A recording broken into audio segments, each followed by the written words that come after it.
I stood in the shadows of my own garage and listened to my son-in-law plan my funeral. He was laughing. He held a pair of wire cutters in one hand and my death warrant in the other. He thought he was cutting the brakes on a helpless old man's car. What he did not know was that he was actually cutting the brakes on his own life. Before I tell you how I turned his murder weapon into his prison sentence, let me know where you are watching from in the comments. Hit like and subscribe if you believe that karma always has a way of finding the wicked. It started at 2:14 in the morning. Insomnia is the curse of the aged, but that night it was my guardian angel. The house was silent, wrapped in the kind of stillness that usually brings peace, but I felt an itch in my bones. I put on my slippers and walked down the hallway, the floorboards groaning under my weight. I needed to see her. My 1969 Ford Mustang Boss 429. She was not just a car. She was the last thing my late wife and I restored together. She was valued at $300,000, but to me she was priceless.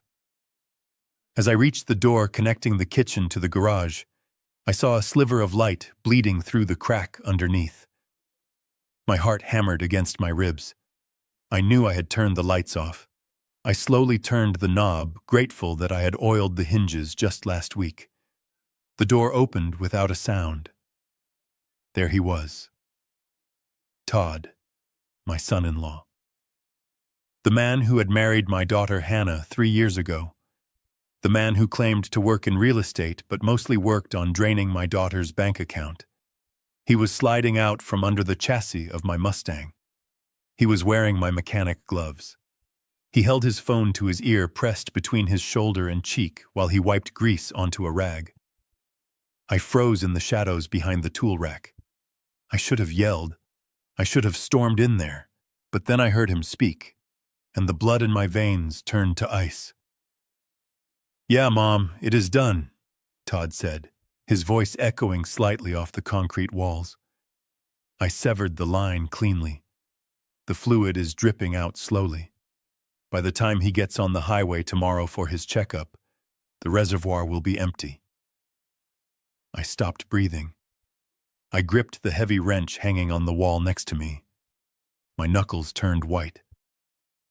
Todd laughed a low, nasty sound. "Do not worry about the investigation. Ideally, he crashes on the hairpin turn on Route 9. That drop is 200 feet. The car will be a crumpled tin can. No one looks for cut lines in a wreck that bad. They will just say the old man got confused and hit the gas instead of the brake." He paused, listening to the person on the other end. It was undoubtedly Beatrice, his mother. "Yes, the life insurance policy is solid," Todd continued. $5 million, plus the house, plus his patent royalties. "We will be set for life, Mom. We just have to get through the funeral acting sad." I have already practiced my eulogy. I felt a surge of rage so powerful I thought I might have a stroke right there. My hand raised the wrench. I wanted to rush forward and smash his skull. I wanted to end him. I took one step forward, but then I stopped. I looked at my reflection in the side mirror of the truck parked next to the Mustang. I saw a 72-year-old man. My back was stiff. My hands trembled not from fear, but from age. Todd was 35. He was 6 feet tall and desperate. If I attacked him now, he would overpower me. He would kill me right here in the garage and claim I attacked him in a fit of dementia. He would win, no. Violence was a young man's game. I was an engineer. I solved problems with leverage and precision. I lowered the wrench. I watched as Todd stood up admiring his handiwork. He patted the hood of my Mustang like a pet. "Sleep tight, Bernie," he whispered to the empty garage. I slowly backed out of the room, closing the door with the same silence I had entered with. My hands were shaking uncontrollably now. I went back to my bedroom and sat on the edge of the bed. I looked at the clock. It was 2:30. My appointment was at 9. I had 6 hours to live. Or rather, I had 6 hours to make sure that when that car left the driveway, I wasn't the one driving it. I picked up my phone. I did not call the police. The police need evidence, and evidence can be argued in court. I needed something stronger than the law. I needed absolute destruction. I dialed a number I had not used in years. I need a tow truck, I whispered into the phone. And do not bring a flatbed with a company logo. Bring the unmarked one. Then I grabbed a pen and a piece of paper. I began to write a note. It was going to be the most expensive gift I had ever given, but the return on investment was going to be priceless. Todd wanted a funeral. I decided I should not disappoint him. The smell of frying bacon usually woke up my appetite, but that morning it smelled like treachery. I walked into the kitchen to find Todd standing over the stove wearing an apron that said "World's Best Griller." He was whistling. It was a cheerful, upbeat tune that made my stomach turn. He was celebrating my death day before I had even taken my first sip of coffee. "Morning, Bernie," he chirped, turning around with a plate of scrambled eggs and toast. "I made sure to give you a hearty breakfast. You need your energy for the drive to the specialist. The roads are a bit slick today, so you will want to be sharp." I sat down slowly, letting my joints crack, playing the part of the frail old man he believed I was. My daughter Hannah was already at the table scrolling through her tablet, looking tired. She smiled at me, completely unaware that her husband had spent the night sabotaging her father's car. "Thanks, Todd," I said, my voice raspy. I stared at the eggs. I wondered if he had put anything in them, but I decided he was too arrogant for poison. He wanted the car crash. He wanted the spectacle. Todd poured me a cup of black coffee, his hand steady. "So the appointment is at 9, right? You should probably head out by 8:30. Give yourself plenty of time to navigate those curves on Route 9. He was practically pushing me out the door. He checked his watch, then checked it again. The anticipation was radiating off him like heat from a radiator. He was picturing the police call he would receive in a few hours. I took a long, slow sip of coffee, savoring the bitterness. Then I set the mug down with a deliberate clatter. "Actually," I said, wiping my mouth with a napkin, "I am not going to the doctor today." The whistling stopped. The room went dead silent.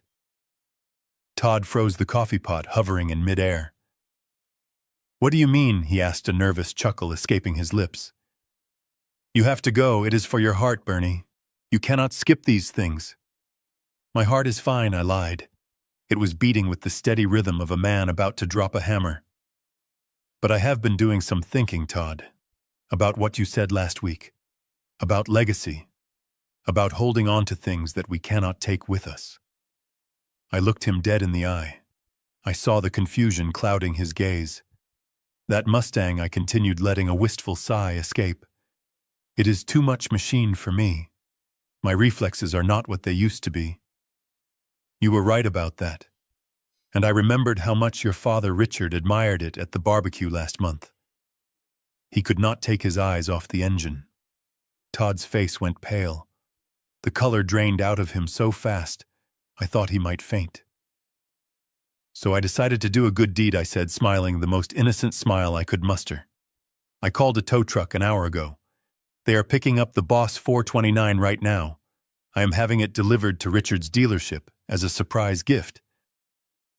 Todd dropped the coffee pot. It shattered against the counter, splashing hot liquid onto the floor, but he did not even flinch. His mouth opened and closed like a fish on dry land. You gave the car to my dad," he stammered. His voice was an octave higher than usual.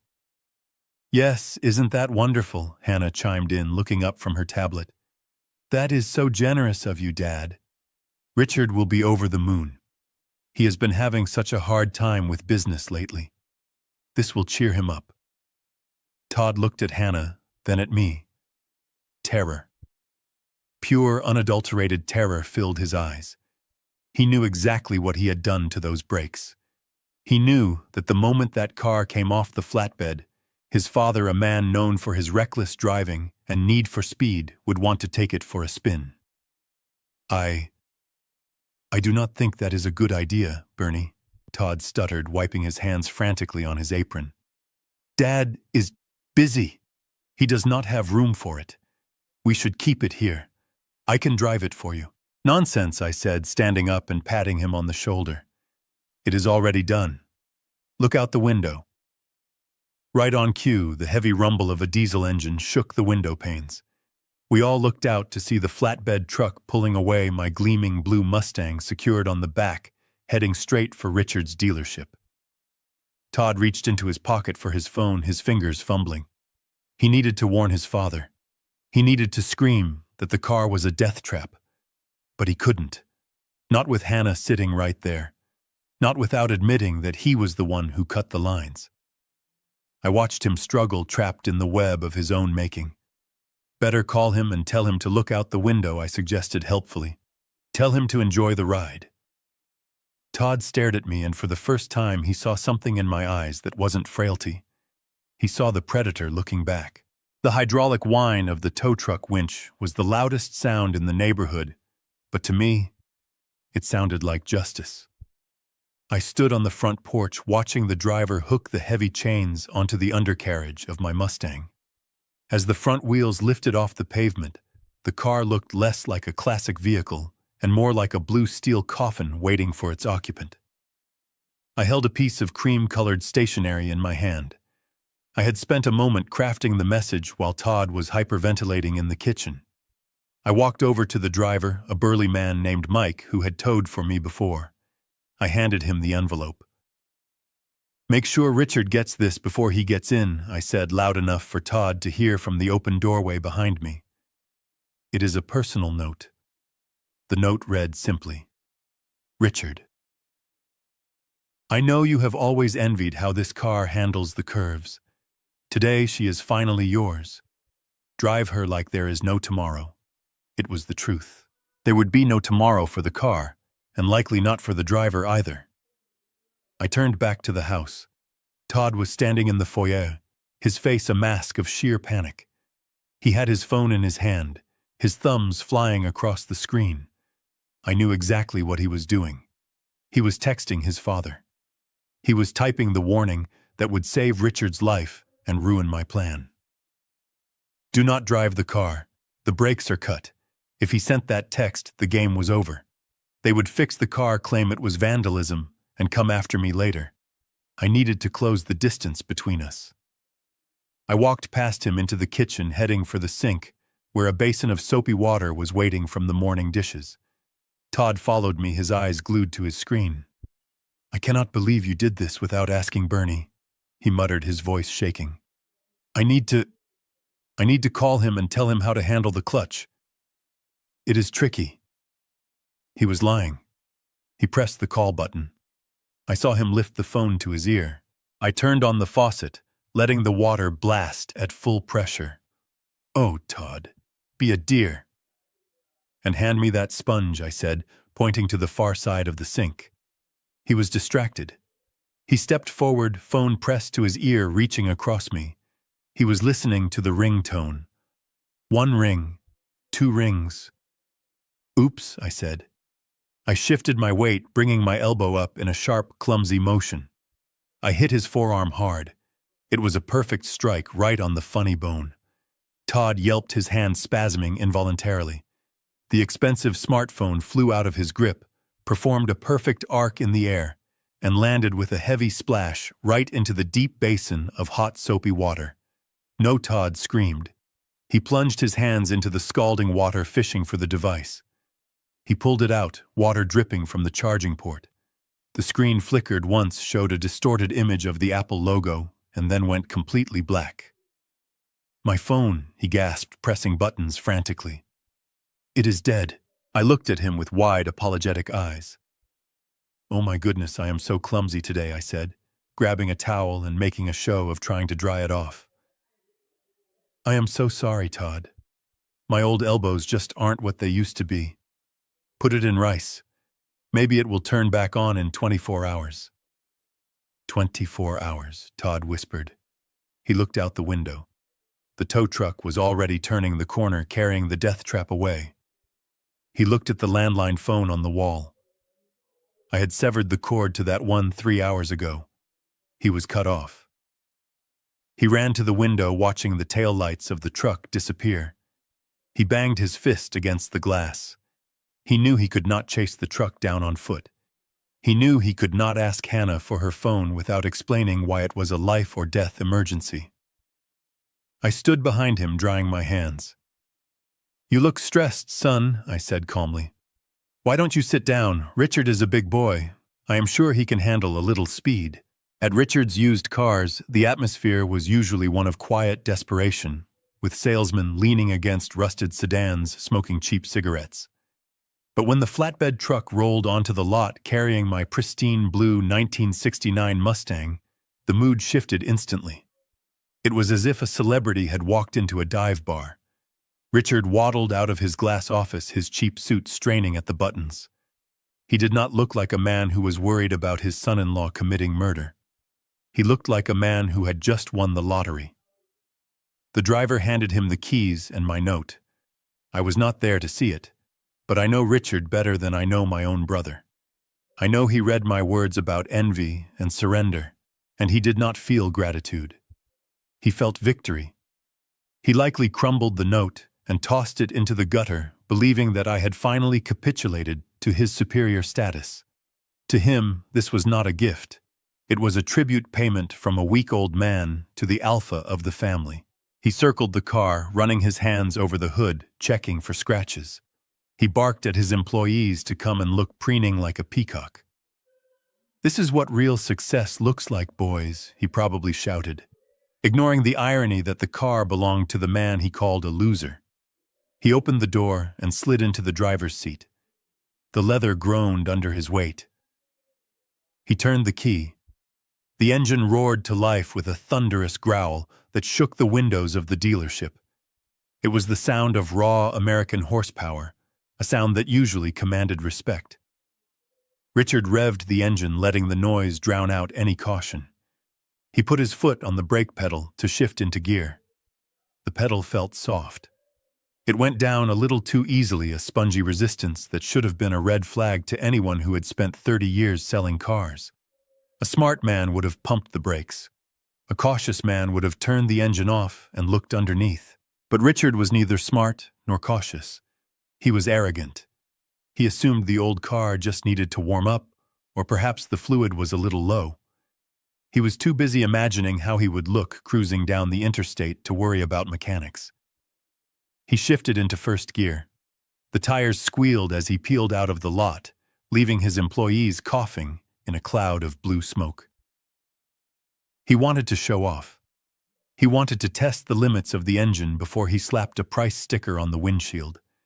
He turned right, heading straight for the on-ramp of Route 9. The speedometer climbed.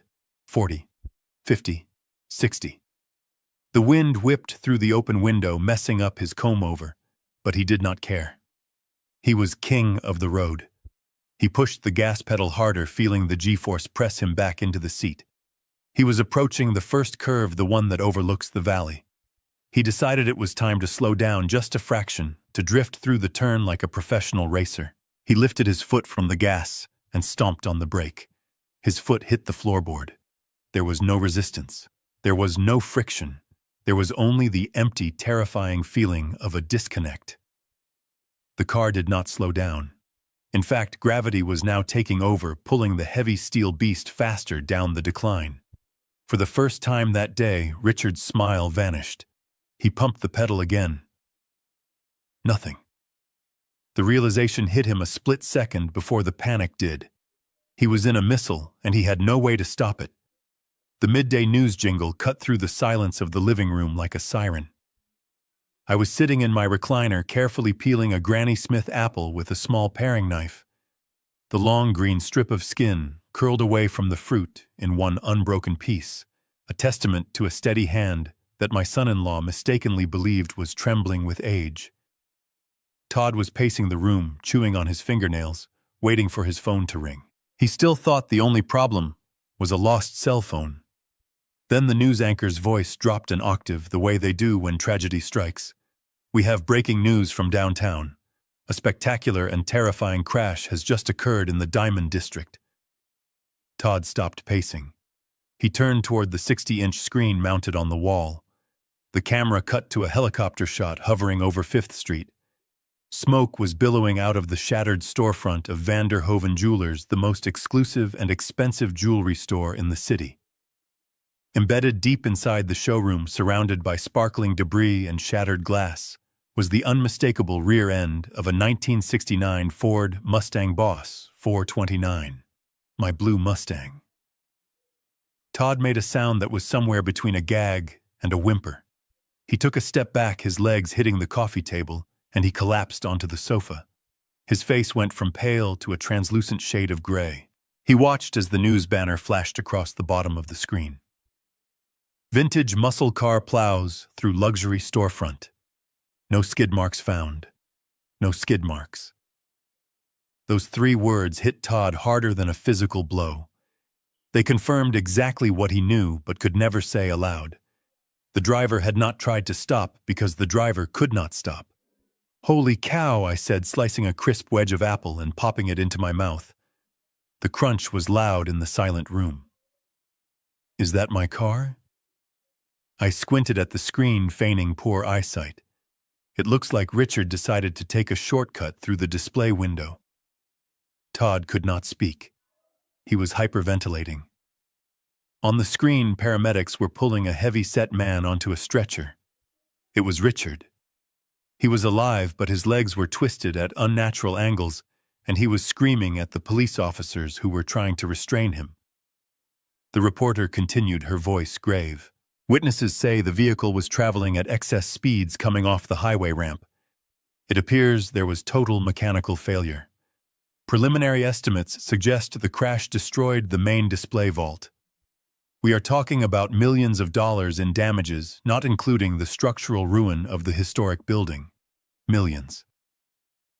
I saw the calculation happening behind Todd's terrified eyes. He knew Richard did not have millions. He knew the insurance policy on the car was in my name, but the driver was unauthorized, and the vehicle had been tampered with. Bernie Todd finally choked out, his voice thin and reedy. That is Dad. He crashed." I took another bite of apple, chewing slowly, enjoying the sweetness. "I know," I said calmly, pointing the knife vaguely at the television. "You were right, Todd. Your father really does have a need for speed. He drives with such passion. It is a shame about the brakes, though.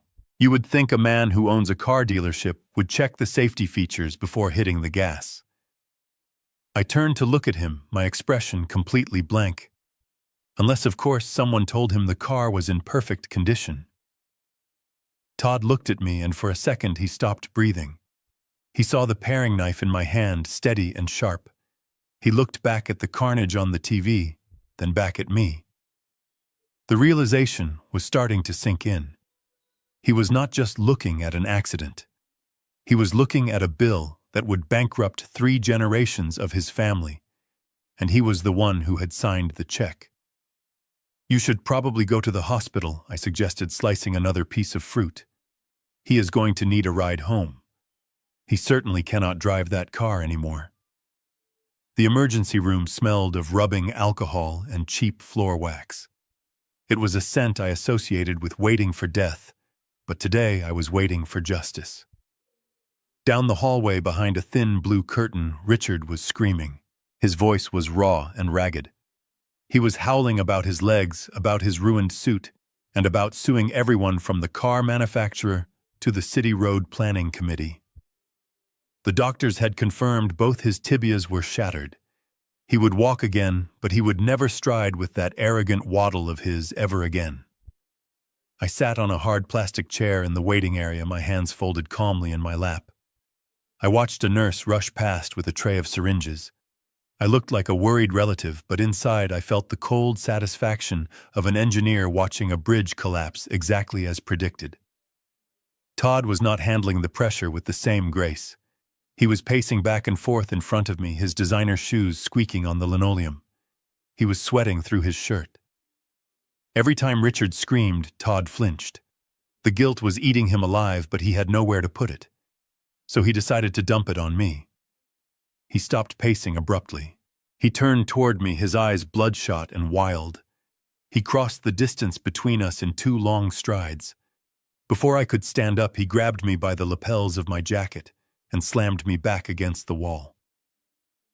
"You did this," he hissed, his face inches from mine. Spittle flew from his mouth, landing on my cheek. You knew that car was a death trap. You tried to kill him. You tried to kill my father."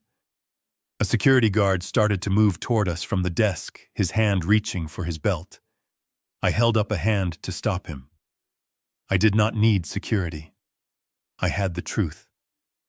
I looked down at Todd's hands bunching up the fabric of my coat. Then I looked him dead in the eye. My pulse did not even speed up. "Let go of me, son," I said. My voice was not loud, but it was hard as granite. "Unless you want to explain to that police officer over there why you are assaulting a senior citizen." Todd's hands shook, but he did not let go. "You set him up," he whispered, tears of rage leaking from his eyes. "You gave him a broken car." I leaned in closer, dropping my voice to a whisper that only he could hear. "Listen to me very carefully, Todd. That Mustang passed its state inspection 3 weeks ago. I have the paperwork in my safe. The mechanic certified that the brake lines were brand new steel-braided hoses. They were rated to last for 20 years. I saw a flicker of doubt in his eyes. He knew this. He had seen the car in pristine condition. Mechanical parts do not just vanish, Todd. I continued tightening the noose. For those brakes to fail completely, someone had to physically crawl under the chassis and cut them. Someone with access to my garage. Someone who was inside my house last night. Todd's grip loosened. His knuckles lost their color. I brushed his hands off my chest and straightened my jacket. I was asleep all night, I said, staring into his soul. But you were up late, weren't you? You went down to the kitchen for water around 2 in the morning. Did you see anyone? Did you hear any metal snapping? Because if the police investigate, that is the first question they will ask. Who had the opportunity? Todd took a step back. He looked like he was about to vomit. He realized in that moment that he could not accuse me without confessing to his own crime. He was trapped in a box of his own construction. I sat back down and picked up a magazine. I think you should go sit with your mother, Todd, I said without looking up. She looks like she needs someone to tell her everything is going to be okay, even if it is a lie. Beatrice did not arrive at the hospital like a grieving wife. She arrived like a lawyer seeking a settlement. The double doors swung open, and there she was wearing a fur coat that had seen better days and holding a designer handbag that looked suspiciously like a knockoff. She did not rush to the nurse's station to ask if her husband was alive. She did not run to Todd to comfort her weeping son. Her eyes scanned the room, locked onto me, and narrowed into slits. She marched straight past the trauma unit where Richard was currently having titanium rods inserted into his legs. She stopped directly in front of me, opening her purse with a sharp snap. Bernie, she said, her voice loud enough to turn heads. I just spoke to the administration desk. They need a credit card on file for the surgery. Since you are the owner of the vehicle that caused this disaster, I told them you would be handling it. She thrust a clipboard toward my chest. It was the financial responsibility form. I looked at the paper, then up at her face. Her makeup was perfectly applied. There were no tear tracks.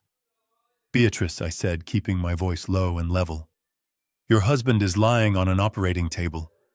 He might never walk normally again. Is this really your priority right now? Her eyes flashed. Do not lecture me on priorities. Richard is going to be out of work for months.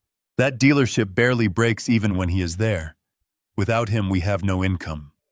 And now, thanks to your little gift, we are facing a lawsuit from Van der Hoven Jewelers. She leaned in, lowering her voice to a venomous hiss. $2 million, Bernie. That is what they are estimating the damage to be. Richard does not have that kind of coverage. But you do. I know about your patent royalties. I know about your investments. She tapped a manicured fingernail against my chest. You are going to pay for the store. You are going to pay for the surgery. And you are going to pay for Richard's pain and suffering. If you do not, I will sue you for gross negligence. I will tell every judge in this state that you knowingly gave a defective vehicle to my husband because you were jealous of his success. I looked over her shoulder at Todd. He was slumped in his chair, head in his hands. He knew the truth. He knew that if this went to court, the forensic investigation would reveal the cut brake lines. He knew his mother was threatening to launch an investigation that would send her own son to prison. Does Todd agree with this plan? I asked, nodding toward him. Beatrice laughed, a harsh barking sound. Todd is too soft. He respects you too much. But I am a mother, and I have to look out for my family's future. Since you clearly do not care about your own blood, I have to be the bad guy. Now sign the papers, Bernie, or I call my lawyer right now. I stood up slowly. I did not take the clipboard. I did not reach for my wallet. You go ahead and call your lawyer, Beatrice, I said, buttoning my jacket. In fact, call two. Because if you think I am paying $2 million for an accident caused by your husband's driving and your son's handiwork, you are going to need a lot of legal help. I walked past her toward the exit. I could feel her staring daggers into my back. She did not know it yet, but she had just declared war on the one man who had the ammunition to destroy her. The doors to the waiting room swung open again, but this time it was not a predator walking through them. It was the prey. My daughter Hannah rushed in looking like she had aged 10 years in a single morning. Her eyes were red and swollen, and her hands were trembling as she scanned the room. When she saw me, she did not run into my arms for comfort. She stopped and looked at me with a mixture of fear and desperation that broke my heart faster than any weapon could. Todd was still sitting in the corner watching us like a hawk. I knew instantly that he had sent her. He and his mother had realized that threats would not work on me, so they had deployed their most effective weapon. My own flesh and blood. Hannah walked over to me and grabbed my hands. Her palms were clammy. Dad, please, she begged, her voice cracking. You have to help us. Beatrice says they are going to lose everything. The dealership. Their house, even our house. They are going to be on the street. I looked down at my daughter. I saw the bruises on her spirit. I saw how she flinched when Todd shifted in his chair across the room. She was terrified not of poverty, but of his anger. Honey, I said gently, pulling my hands away. This is not our debt. Richard crashed the car. Richard caused the damage. But the car is yours, she cried, cutting me off. Dad, I know you have the money. I know about the patent buyout from last year. Mom told me before she passed. You have enough to cover the damages and pay for the surgery. Please, just write the check. If you do not, Todd says he will leave me. He says he cannot stay attached to a family that destroyed his father. I looked over at Todd. He smirked. He had weaponized his own marriage.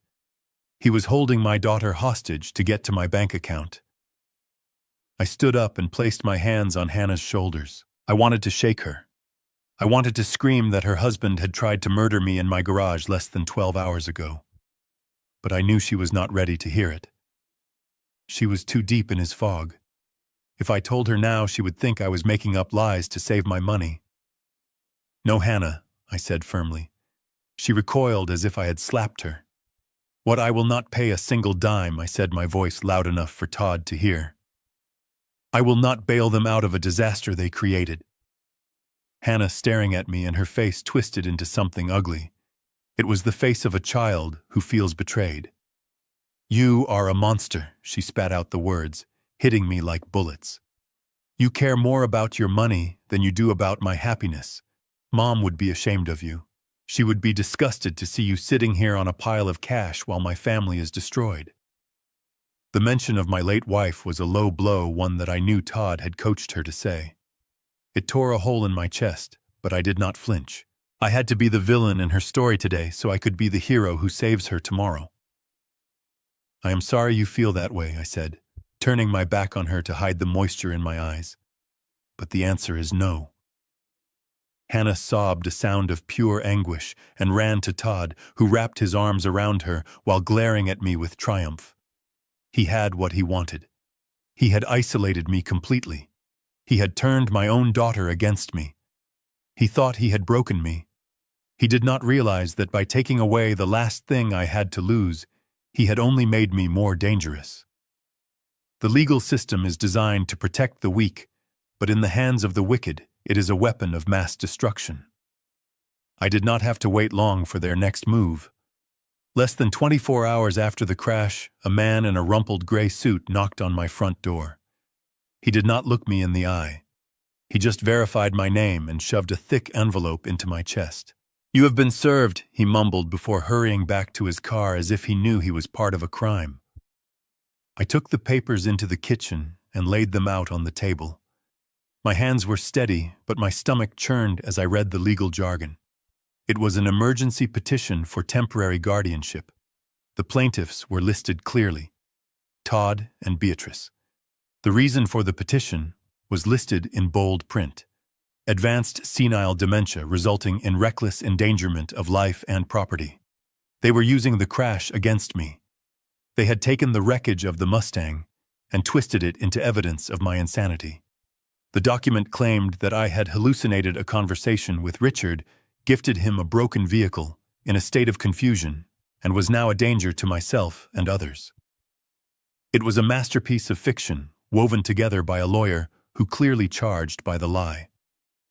I reached for my phone to call Baxter, my attorney, but before I could dial, I decided to check my accounts. I needed to move some funds.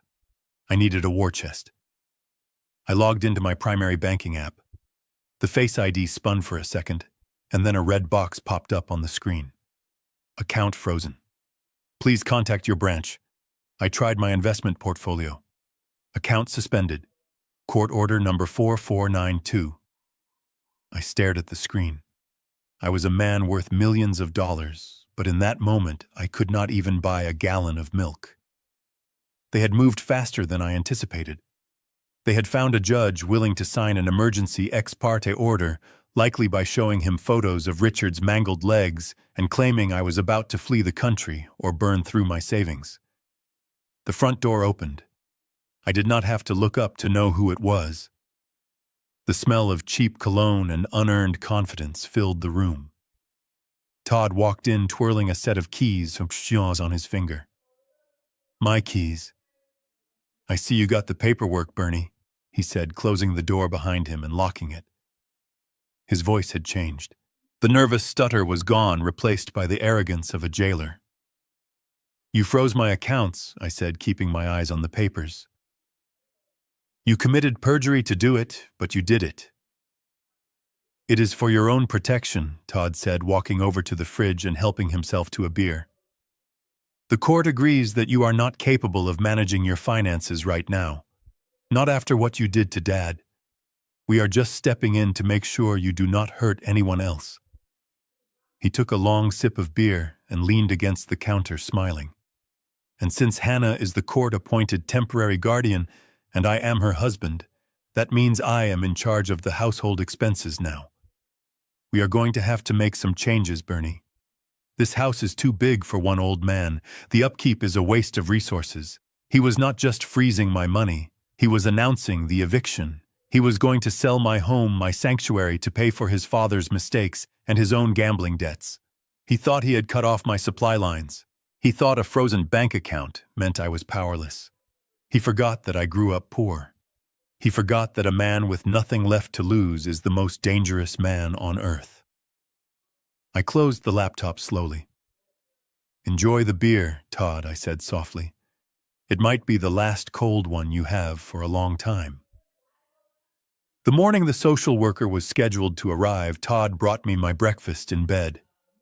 It was a gesture that should have been kind, but coming from him, it felt like a ritual sacrifice. He placed a tray on my lap with toast orange juice and my daily pill organizer. "Here you go, Bernie," he said, his voice dripping with faux concern. "You need to take your blood pressure medication. We do not want you getting agitated when the lady from the state comes to visit. I looked at the small white tablets in the Wednesday compartment. They looked identical to the lisinopril I had been taking for 10 years. I swallowed them down with a gulp of juice, watching Todd hover by the door. He did not leave until he saw the Adam's apple bob in my throat. 20 minutes later, the world began to tilt. It started with a numbness in my fingertips, then a heavy fog rolled into my brain. My tongue felt like it had swollen to twice its size. I tried to stand up to go to the bathroom, but my knees buckled, and I had to grab the dresser to keep from hitting the floor. This was not blood pressure medication. I had been an engineer long enough to know when a system had been tampered with. He had swapped my pills for heavy sedatives. The doorbell rang. It sounded miles away. Todd came in guiding a woman in a beige business suit into my bedroom. "This is Mrs. Gable from Adult Protective Services," Todd said softly. "Dad, can you say hello?" I tried. I really tried. I wanted to say, "He drugged me. Call the police." But what came out of my mouth was a slur of incoherent vowels. Ooh. Mrs. Gable looked at me with pity. She opened her notebook. "Mr. Walsh, do you know what year it is?" My brain screamed the answer. It is the year my son-in-law stole my life, but my lips would not cooperate. 2020 car. I mumbled, drool pooling at the corner of my mouth. I fought the heaviness in my eyelids, but it was like trying to hold up a collapsing building. Todd sighed a long, tragic sound. "See what I mean? He gets like this every morning. Total disorientation. Yesterday he tried to put the cat in the microwave because he thought it was a frozen dinner. I had never done that. I did not even own a cat. I tried to lift my hand to point an accusatory finger at him, but my arm felt like it weighed 1,000 pounds. It flopped uselessly onto the mattress. Mrs. Gable wrote something down. The scratching of her pen sounded like nails on a chalkboard. "It appears the decline is quite rapid," she murmured. "It is heartbreaking," Todd said, wiping a non-existent tear from his eye. "We just want to keep him safe. He wanders off. He gets violent. We need the legal authority to make sure he does not hurt himself." I looked at Todd through the tunnel vision that was closing in on me. He was not looking at the social worker. He was looking at me, and for a split second, the mask of the grieving son slipped. He winked. A quick, subtle wink that told me he knew exactly what he was doing.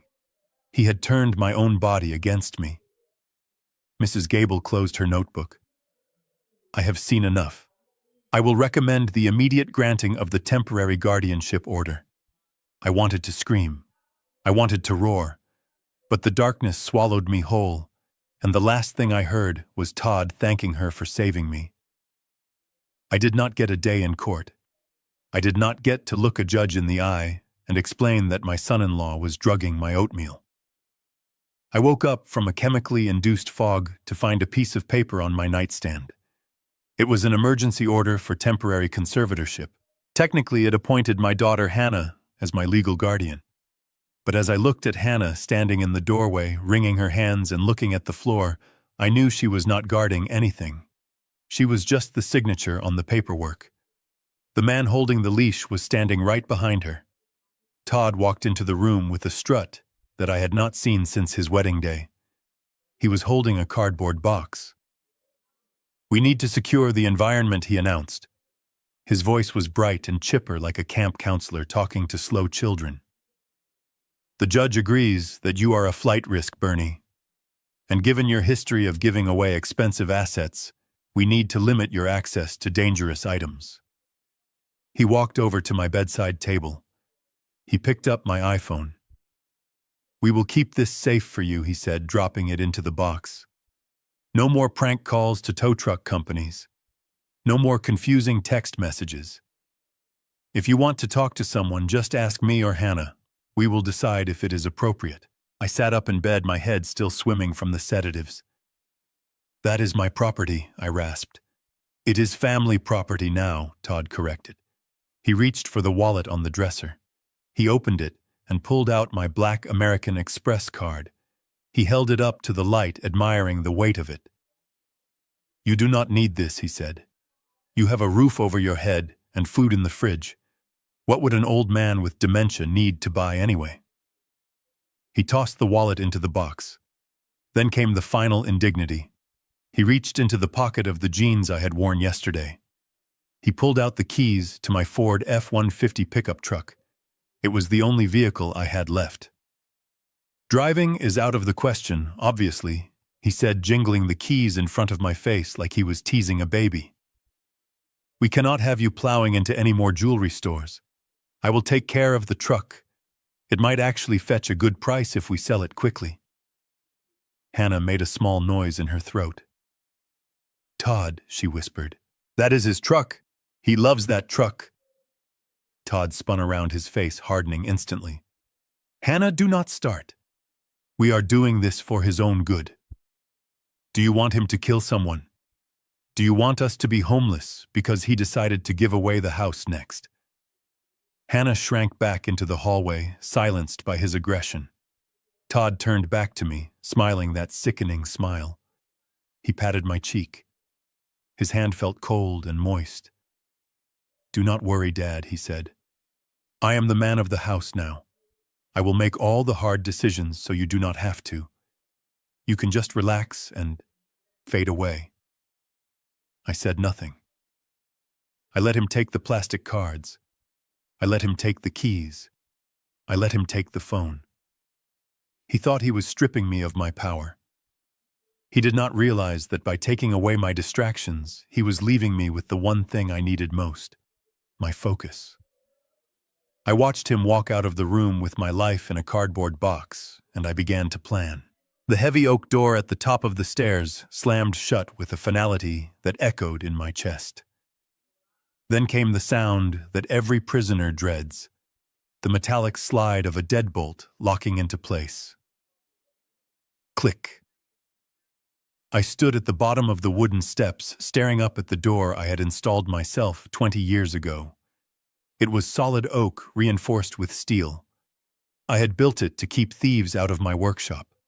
Now it was keeping me in. I turned around to face my new reality. The basement was exactly as I had left it, but the context had changed completely. For 3 decades, this had been my sanctuary. It was where I rebuilt engines, where I fixed broken toasters, and where I taught Hannah how to use a drill. The air still smelled of motor oil, sawdust, and old memories. But now the shadows seemed longer, and the concrete floor felt harder. I reached for the light switch. A single naked bulb flickered to life, casting a sickly yellow glow over the workbench. The first thing I noticed was the silence. The second thing I noticed was the cold. It was December in Chicago, and the basement was usually kept warm by the central heating unit that sat in the corner. I walked over to the radiator on the wall. I placed my hand on the metal fins. They were stone cold. I followed the pipes back to the utility panel. The wires leading to the basement zone valve had been ripped out. The copper ends were jagged and bright. This was not a malfunction. This was torture. Todd knew that at 72 years old, my circulation was poor. He knew that the cold settled into my joints like broken glass, making every movement an agony. He wanted me weak. He wanted pneumonia to do what he did not have the courage to do himself. I wrapped my arms around my chest, trying to preserve whatever body heat I had left. I was wearing nothing but thin cotton pajamas and house slippers. The chill was already starting to bite through the fabric, making my teeth chatter uncontrollably. Above me, I heard footsteps. The door opened just a crack. Todd did not come down. He just put his mouth to the gap. "Hey, Bernie," he called out, his voice echoing off the concrete walls. I turned the heat down a bit. "Energy costs are skyrocketing, and since you are not contributing financially anymore, we have to make cuts. You understand, right?" I did not answer him. I refused to give him the satisfaction of hearing my voice tremble. "If you get cold, just do some jumping jacks," Todd laughed. Or maybe you can burn some of that old junk you keep hoarding down there. Sleep tight, old man. The door slammed shut again. I shuffled over to my workbench, my knees aching with every step. I found an old canvas drop cloth that I used to cover the Mustang when I was painting. It was stiff and smelled of turpentine, but it was thick. I wrapped it around my shoulders like a shawl. I sat down on my metal stool, shivering violently. The cold was a physical enemy attacking my fingers and my toes, but it also had an unexpected side effect. It woke me up. The last remnants of the sedative were burned away by the freezing air. My mind was clear, sharp, dangerous. Todd had made a critical error. He had locked a master mechanic inside a machine shop. He saw a basement full of junk. I saw a room full of weapons. I looked at the soldering iron. I looked at the cans of chemical solvent. I looked at the electrical panel. He thought he had buried me. He did not realize he had just planted me. I pulled the canvas tighter and started to work. The cold was no longer just a temperature. It was a predator gnawing at my bones, but my mind was burning with a feverish intensity. I knew every square inch of this basement. I had poured the concrete floor myself in 1982. I had framed the walls. I knew where the shadows fell and where the spiders spun their webs. So when I looked toward the far corner behind the decommissioned water heater, I noticed something that did not belong. There was a stack of old cardboard boxes that I had flattened for recycling 3 years ago. They had been moved. They were pulled forward, creating a makeshift screen to hide something in the darkest recess of the room. I dragged my frozen feet across the floor, my slippers shuffling against the concrete. My breath came out in white clouds of vapor. I reached the corner and pulled the cardboard aside. My heart, which had been beating slow and heavy from the cold, skipped a beat. Hidden there were 4 red plastic jerry cans, 5 gallons each. I did not have to unscrew the caps to know what was inside. The faint, sharp scent of gasoline was already leaking into the stale air. 20 gallons of accelerant, enough to turn this house into a fireball visible from space. But the gasoline was just the fuel. I needed to know the ignition source. I dug deeper, moving the cans aside. Taped to the back of the rearmost can was a piece of paper. I held it up to the dim light of the single bulb swaying overhead. It was a blueprint of the house. My house. But someone had taken a red marker to it. There were circles drawn around the electrical panel in the hallway upstairs, another circle around the gas main intake, and a third circle right here in the basement, directly above the spot where I was standing. The handwriting in the margins was messy and frantic. It was Todd's handwriting. I squinted to read the notes. Circuit overload, fry wiring, accidental cause. The picture became terrifyingly clear. Todd did not just want to sell the house. He knew that selling a house with a stubborn old man living in it was difficult. He knew that even with guardianship, I would be a burden. I would require care. I would require money. His plan A was the car crash. He wanted me to die on the highway so he could collect the insurance and the estate. But I had survived. This was plan B. He was going to strip the house of everything valuable. He would sell the furniture, the electronics, maybe even the copper piping if he had time. And then one cold night, he would claim there was an electrical fault. A tragic accident caused by old wiring in an old house. The fire would start in the basement. The accelerant would ensure it spread too fast for anyone to stop it. And I would be the tragedy. The confused elderly father-in-law, who sadly could not find his way out of the burning home. I looked at the red cans and I felt a chill that had nothing to do with the winter air. He was going to burn me alive. He was going to turn my sanctuary into my crematorium. I carefully put the paper back. I moved the boxes back into place. I could not let him know I had found his stash. If he knew, I knew he might accelerate the timeline. He might strike the match tonight. I retreated to my workbench, my mind racing faster than it ever had in my engineering days. Todd thought he was clever. He thought he had designed a perfect closed-loop system for murder. But he had forgotten one variable. He had locked me in with the fuel. And he had forgotten that before I was a businessman, I was a sapper in the army. I knew how to handle explosives. I knew how to redirect energy. If Todd wanted a fire, I decided I would give him one. But it would not be the fire he was expecting. I picked up a roll of copper wire and a pair of heavy-duty cutters. My hands were not shaking anymore. The deadbolt slid back with a heavy clank that vibrated through the floorboards. It was feeding time at the zoo. The door at the top of the stairs creaked open, sending a draft of warm air down into my freezing cell. It carried the scent of roasted chicken and rosemary, a stark reminder of the comfort I had built, but was no longer allowed to enjoy. Todd appeared on the landing. He did not come down the stairs. He treated the basement like a leper colony, afraid that my bad luck might be contagious. He was holding a paper plate. He leaned over the railing and tossed it. The plate fluttered down like a wounded bird, landing face down on the concrete floor. A few cold crusts of pizza and a half-eaten breadstick spilled out onto the dust. "Dinner is served," Todd announced, his voice echoing off the cinder blocks. "Sorry it is a bit cold. We were celebrating upstairs and I almost forgot about you." I did not move toward the food. I stayed sitting on my workbench stool wrapped in the canvas dropcloth, watching him with the patience of a sniper. "We have big news, Bernie," he continued, leaning casually against the doorframe. "I finally found a buyer for the house. A cash buyer from the city. They put in an offer this afternoon.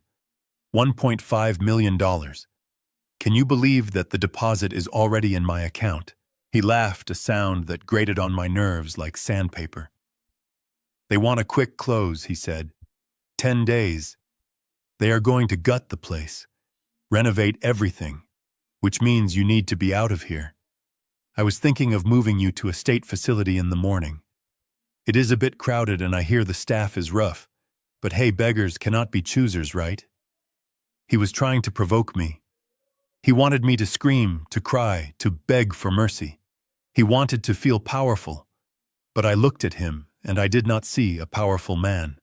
I saw a terrified amateur who was trying to outrun his own shadow. I slowly stood up. My joints popped, the sound loud in the quiet basement. I took a step toward the stairs, stopping just where the light from the hallway met the darkness of the pit. "Todd," I said. My voice was raspy from the cold, but steady.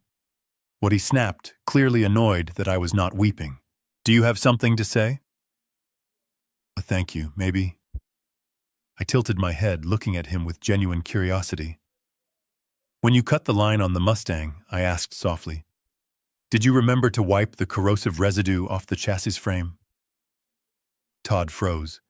His smile evaporated. "What are you talking about?" he demanded, his voice jumping an octave. "Brake fluid is highly corrosive, Todd," I explained, speaking like a professor lecturing a slow student. "When you sever a braided steel line, the fluid sprays under pressure. It strips paint instantly. If the forensic team looks at the undercarriage, they won't just see a cut line. They will see a spray pattern of bare metal on the frame. That is not mechanical failure. That is a fingerprint of sabotage." I took a small step closer to the stairs.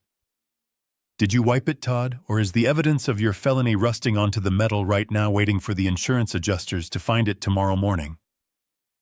Todd did not answer. He stared at me, his eyes wide, his breathing shallow. He looked like he had seen a ghost. For a moment the silence stretched out, heavy and suffocating. He realized then that I wasn't just a senile old man locked in a basement. I was a witness. He slammed the door shut so hard the frame shook. The lock clicked into place with frantic speed. I heard his footsteps retreating quickly down the hallway, running away from the truth. I looked down at the cold pizza on the floor and smiled. I had planted the seed of panic. Now I just had to wait for it to grow. The silence upstairs told me that the warden had left the prison. Todd had gone to the local bar to toast his victory with shots of tequila paid for by the deposit on my house. I was left alone in the dark with the rats and the cold, But around midnight, the deadbolt clicked. It slid back slowly, quietly, as if the person on the other side was afraid of waking a monster. The door opened, and a beam of hallway light cut through the gloom. Hannah stood there. She was holding a heavy down comforter from the guest room. She looked down at me, shivering under my canvas dropcloth, and I saw her crumble. The wall of denial she had built around herself cracked just a little. "Dad," she whispered, hurrying down the stairs. "Oh my God, you are freezing." She draped the comforter around my shoulders, tucking it in tight like she used to do for her dolls when she was 6. Her hands were warm, but her eyes were cold with fear. She sat on the edge of the workbench next to me, avoiding my gaze. "Where is he?" I asked, my teeth still chattering. "He went out," Hannah said, picking at a loose thread on the blanket. "He needed to blow off some steam. He has been under so much pressure, Dad. Dealing with the accident and Richard's surgery and the house sale. He is just trying to hold it all together." I looked at her. I looked at the dark circles under her eyes, and the way she flinched at the shadows. She was parroting his words.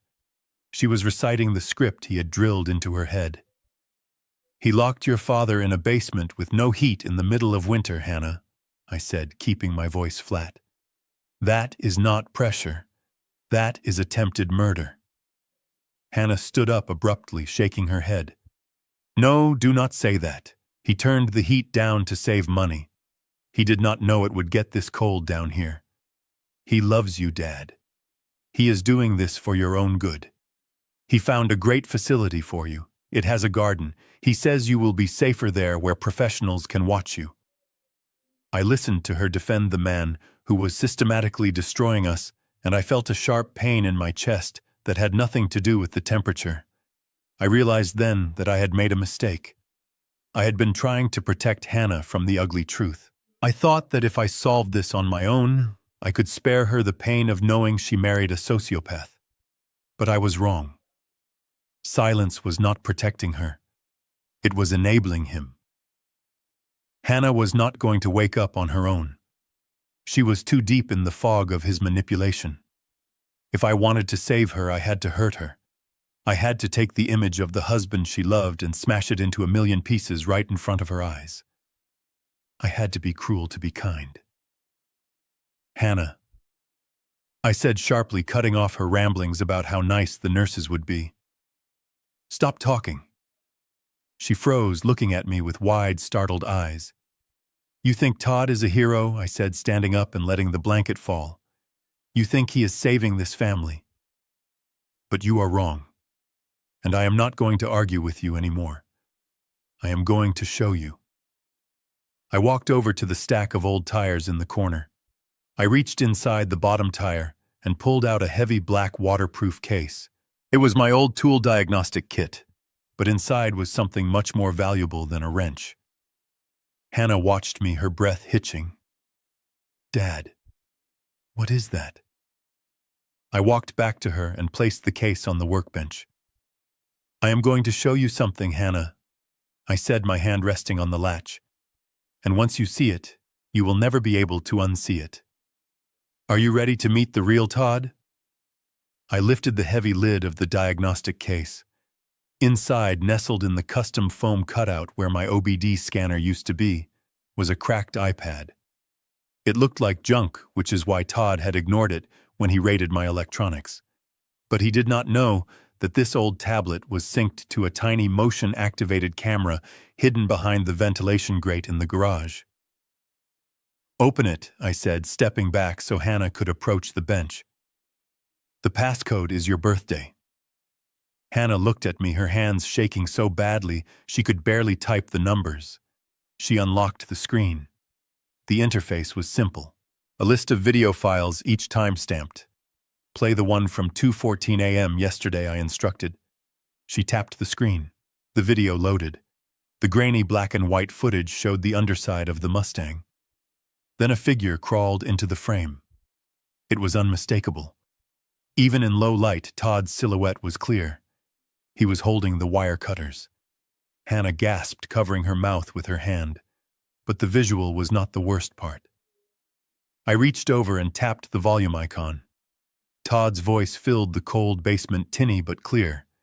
"Yeah, Mom, it is done." I severed the line cleanly. Hannah froze. She was hearing her husband, the man she shared a bed with, planning to murder her father. She watched as he wiped the grease on a rag and laughed. "Wait," I said softly. "Keep listening." On the screen, Todd was crawling out from under the car. He stood up and brushed himself off. He was still on the phone with Beatrice. "And do not worry about Hannah," he said, his voice dripping with contempt. "She won't suspect a thing. She is so desperate for my approval. She believes anything I tell her.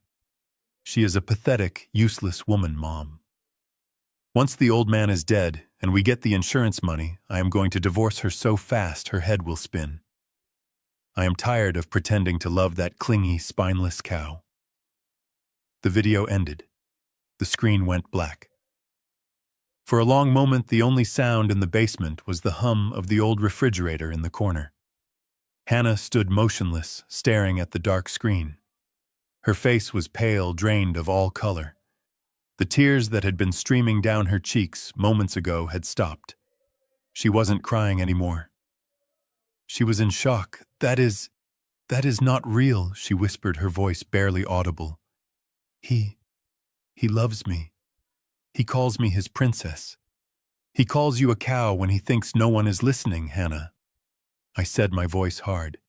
"He is not just trying to kill me. He is trying to erase you.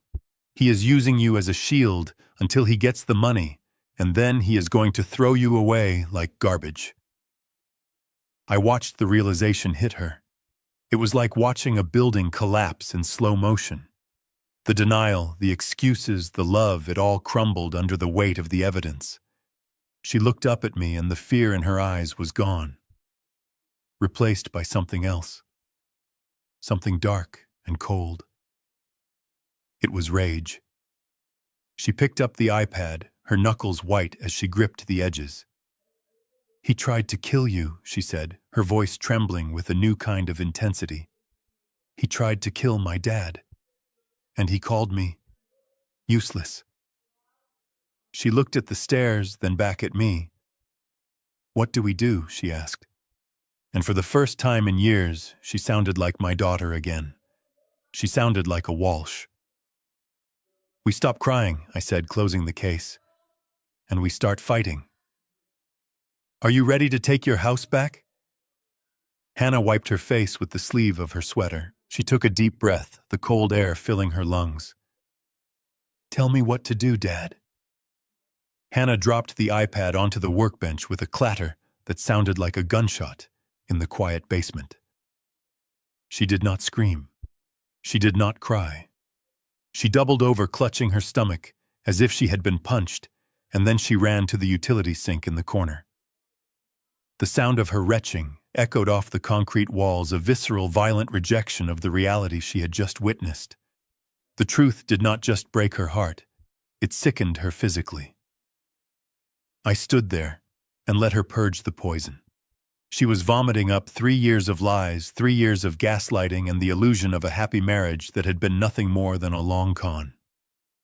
When she finally straightened up, wiping her mouth with the back of her hand, she was a different person. The soft, pliable woman who had walked down the stairs minutes ago was gone. In her place was something raw and terrifying. She turned to face me. Her eyes were bloodshot, but they were burning with a hatred so intense it made the air around us feel electric. She looked at the stairs, then at the heavy pipe wrench hanging on the wall. "I am going to kill him," she whispered. Her voice was not hysterical. It was deadly calm. She grabbed the wrench. "I am going to go upstairs and I am going to smash his lying face in." She took a step toward the door, her knuckles white around the handle of the tool. She was ready to throw her life away for 5 minutes of satisfaction. She was ready to become the violent criminal he was already painting us out to be. I moved faster than my old joints should have allowed. I blocked her path, grabbing her shoulders with both hands. "Stop," I commanded, shaking her once hard. "Look at me, Hannah. Put it down." "Let me go, Dad," she hissed, struggling against my grip. He planned to kill you. He called me a cow. He is up there drinking tequila while you freeze. I want him dead. If you go up there with that wrench, you are doing exactly what he wants, I said, staring into her wild eyes. You attack him, he calls the police. He tells them your father brainwashed you. He tells them we are both unstable. He wins. He gets the house, he gets the money, and we go to prison. Is that what you want? Hannah stopped struggling, but she was vibrating with rage. Then what do we do? Do we just let him get away with it? No, I said, taking the wrench from her hand and placing it back on the bench. We do not let him get away with anything. But we do not fight him with violence. We fight him with intelligence. We destroy him completely, Hannah. We take his money. We take his freedom. We take his reputation. And we do it with a smile on our faces. I cupped her face in my hands. Her skin was ice cold. You have to be an actress now, I told her. You have to go back upstairs. You have to look him in the eye and tell him you love him. You have to pour him another drink. You have to make him feel safe. Because a man who feels safe makes mistakes. Can you do that? Can you swallow that bile and smile at the monster? Hannah took a deep, shuddering breath. She closed her eyes for a moment. When she opened them, the fire was still there, but it was controlled. It was cold. I can do it, she said. I will make him think he is the king of the world. And then I will watch him burn. We did not have much time. The clock on the wall tick-tocked like a bomb countdown. Todd would not stay at the bar forever. He would come home soon, drunk and entitled, expecting his wife to be waiting for him. I grabbed Hannah by the shoulders. Her eyes were dry now, hard as flint. She looked like a soldier preparing for a suicide mission. Listen to me closely, I said, keeping my voice low. This is the most dangerous part. You have to go back upstairs. You have to unlock the front door so he does not suspect I have tampered with anything. And when he comes in, you have to be the wife he thinks he owns. Hannah nodded, but I felt her tremble. I cannot touch him, Dad. I cannot let him touch me. You have to, I said, squeezing her shoulders. You have to apologize. Tell him you were emotional. Tell him you understand now that he is doing what is best for the family. Feed his ego, Hannah. It is a hungry beast, and if you feed it, it will fall asleep. I walked over to the workbench and picked up a rag. I wiped a smudge of dirt from her cheek. He is celebrating, I continued. So celebrate with him. Open the bottle of añejo tequila he keeps on the top shelf. Pour him a double, then pour him another. He is already drunk. It won't take much to put him over the edge.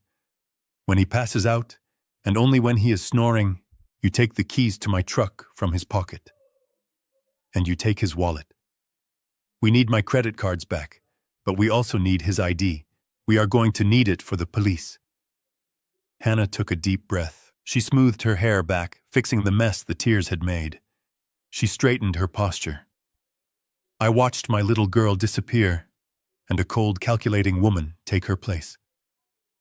I will get the keys, she said. Her voice did not shake. She turned and walked up the stairs. She did not look back. I watched the door open and close, swallowing her into the lion's den. I heard the deadbolt slide shut from the other side. She had locked me back in. It was part of the plan. If Todd came home and found the door unlocked, he would know something was wrong. I sat in the dark and waited. Time distorted. Minutes felt like hours. I sat on the cold concrete, my ears straining to hear the sounds of the house above. I heard the front door open 20 minutes later. I heard Todd's heavy footsteps. I heard his booming voice, loud and slurry. "Honey, I am home," he shouted. "Who is ready to be rich?" I held my breath.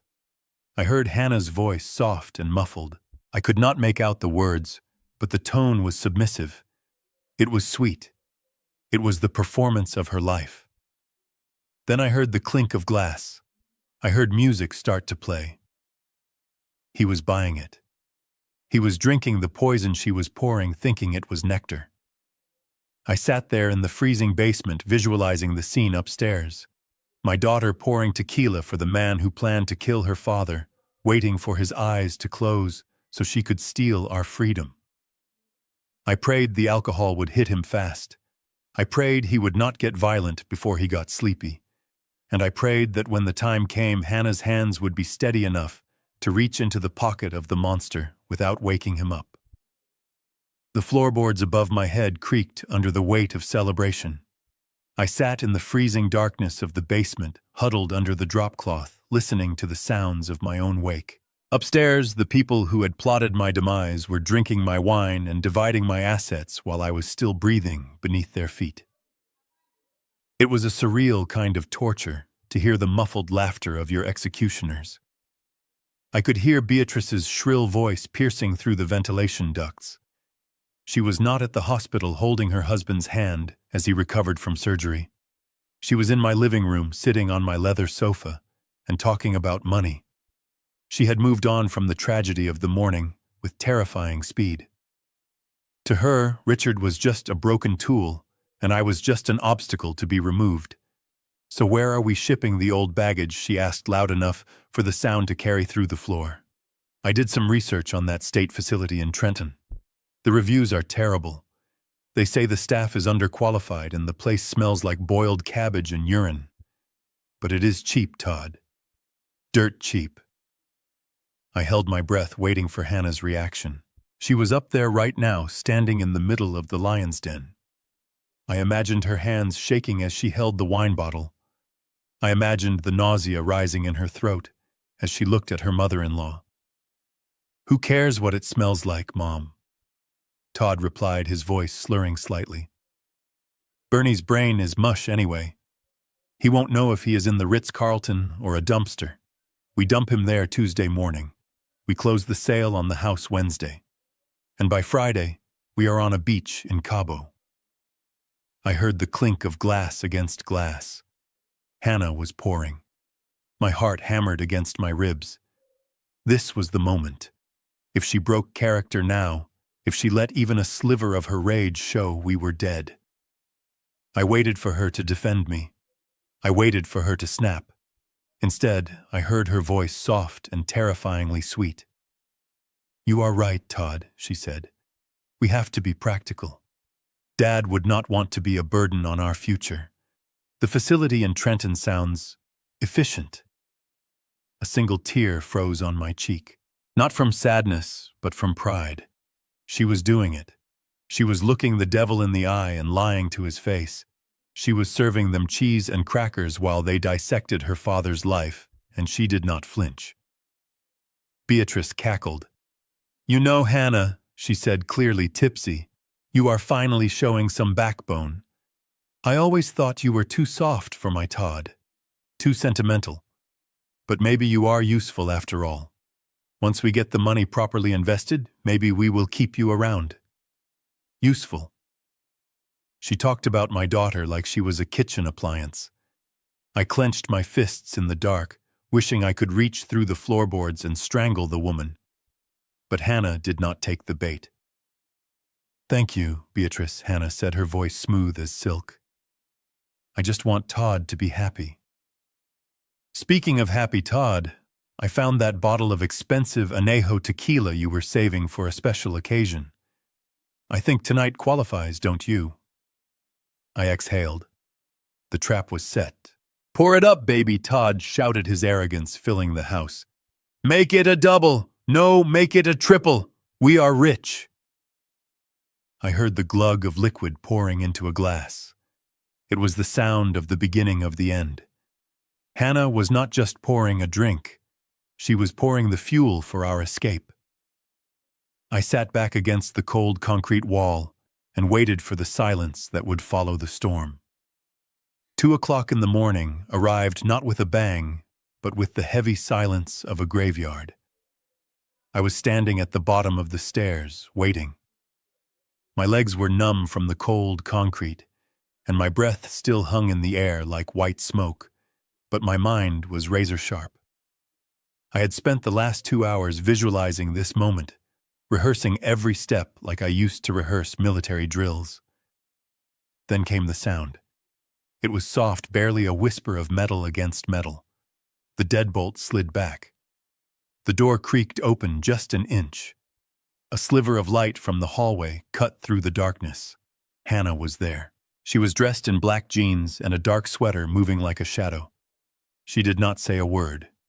She just reached out a hand. I grabbed the railing and pulled myself up. My knees protested, popping loudly in the quiet stairwell. I bit my lip to keep from groaning. Every step was a battle against gravity and exhaustion, but I climbed. I climbed out of the pit my son-in-law had dug for me. When I reached the top landing, the warmth of the house hit me like a physical blow. It smelled of stale tequila and expensive cologne. The smell of him. Hannah gripped my arm to steady me. Her fingers dug into my bicep. She pointed toward the living room. We had to pass through it to get to the front door. And in the center of that room, sprawled out on the leather sofa like a conqueror, was Todd. He was passed out, mouth open, one arm dangling off the edge of the cushions. An empty bottle of anejo lay on the rug. He looked pathetic, but I knew he was a sleeping viper. If he woke up now, if he saw us, he would not hesitate. He had the strength of youth and the desperation of a criminal. We moved across the hardwood floor.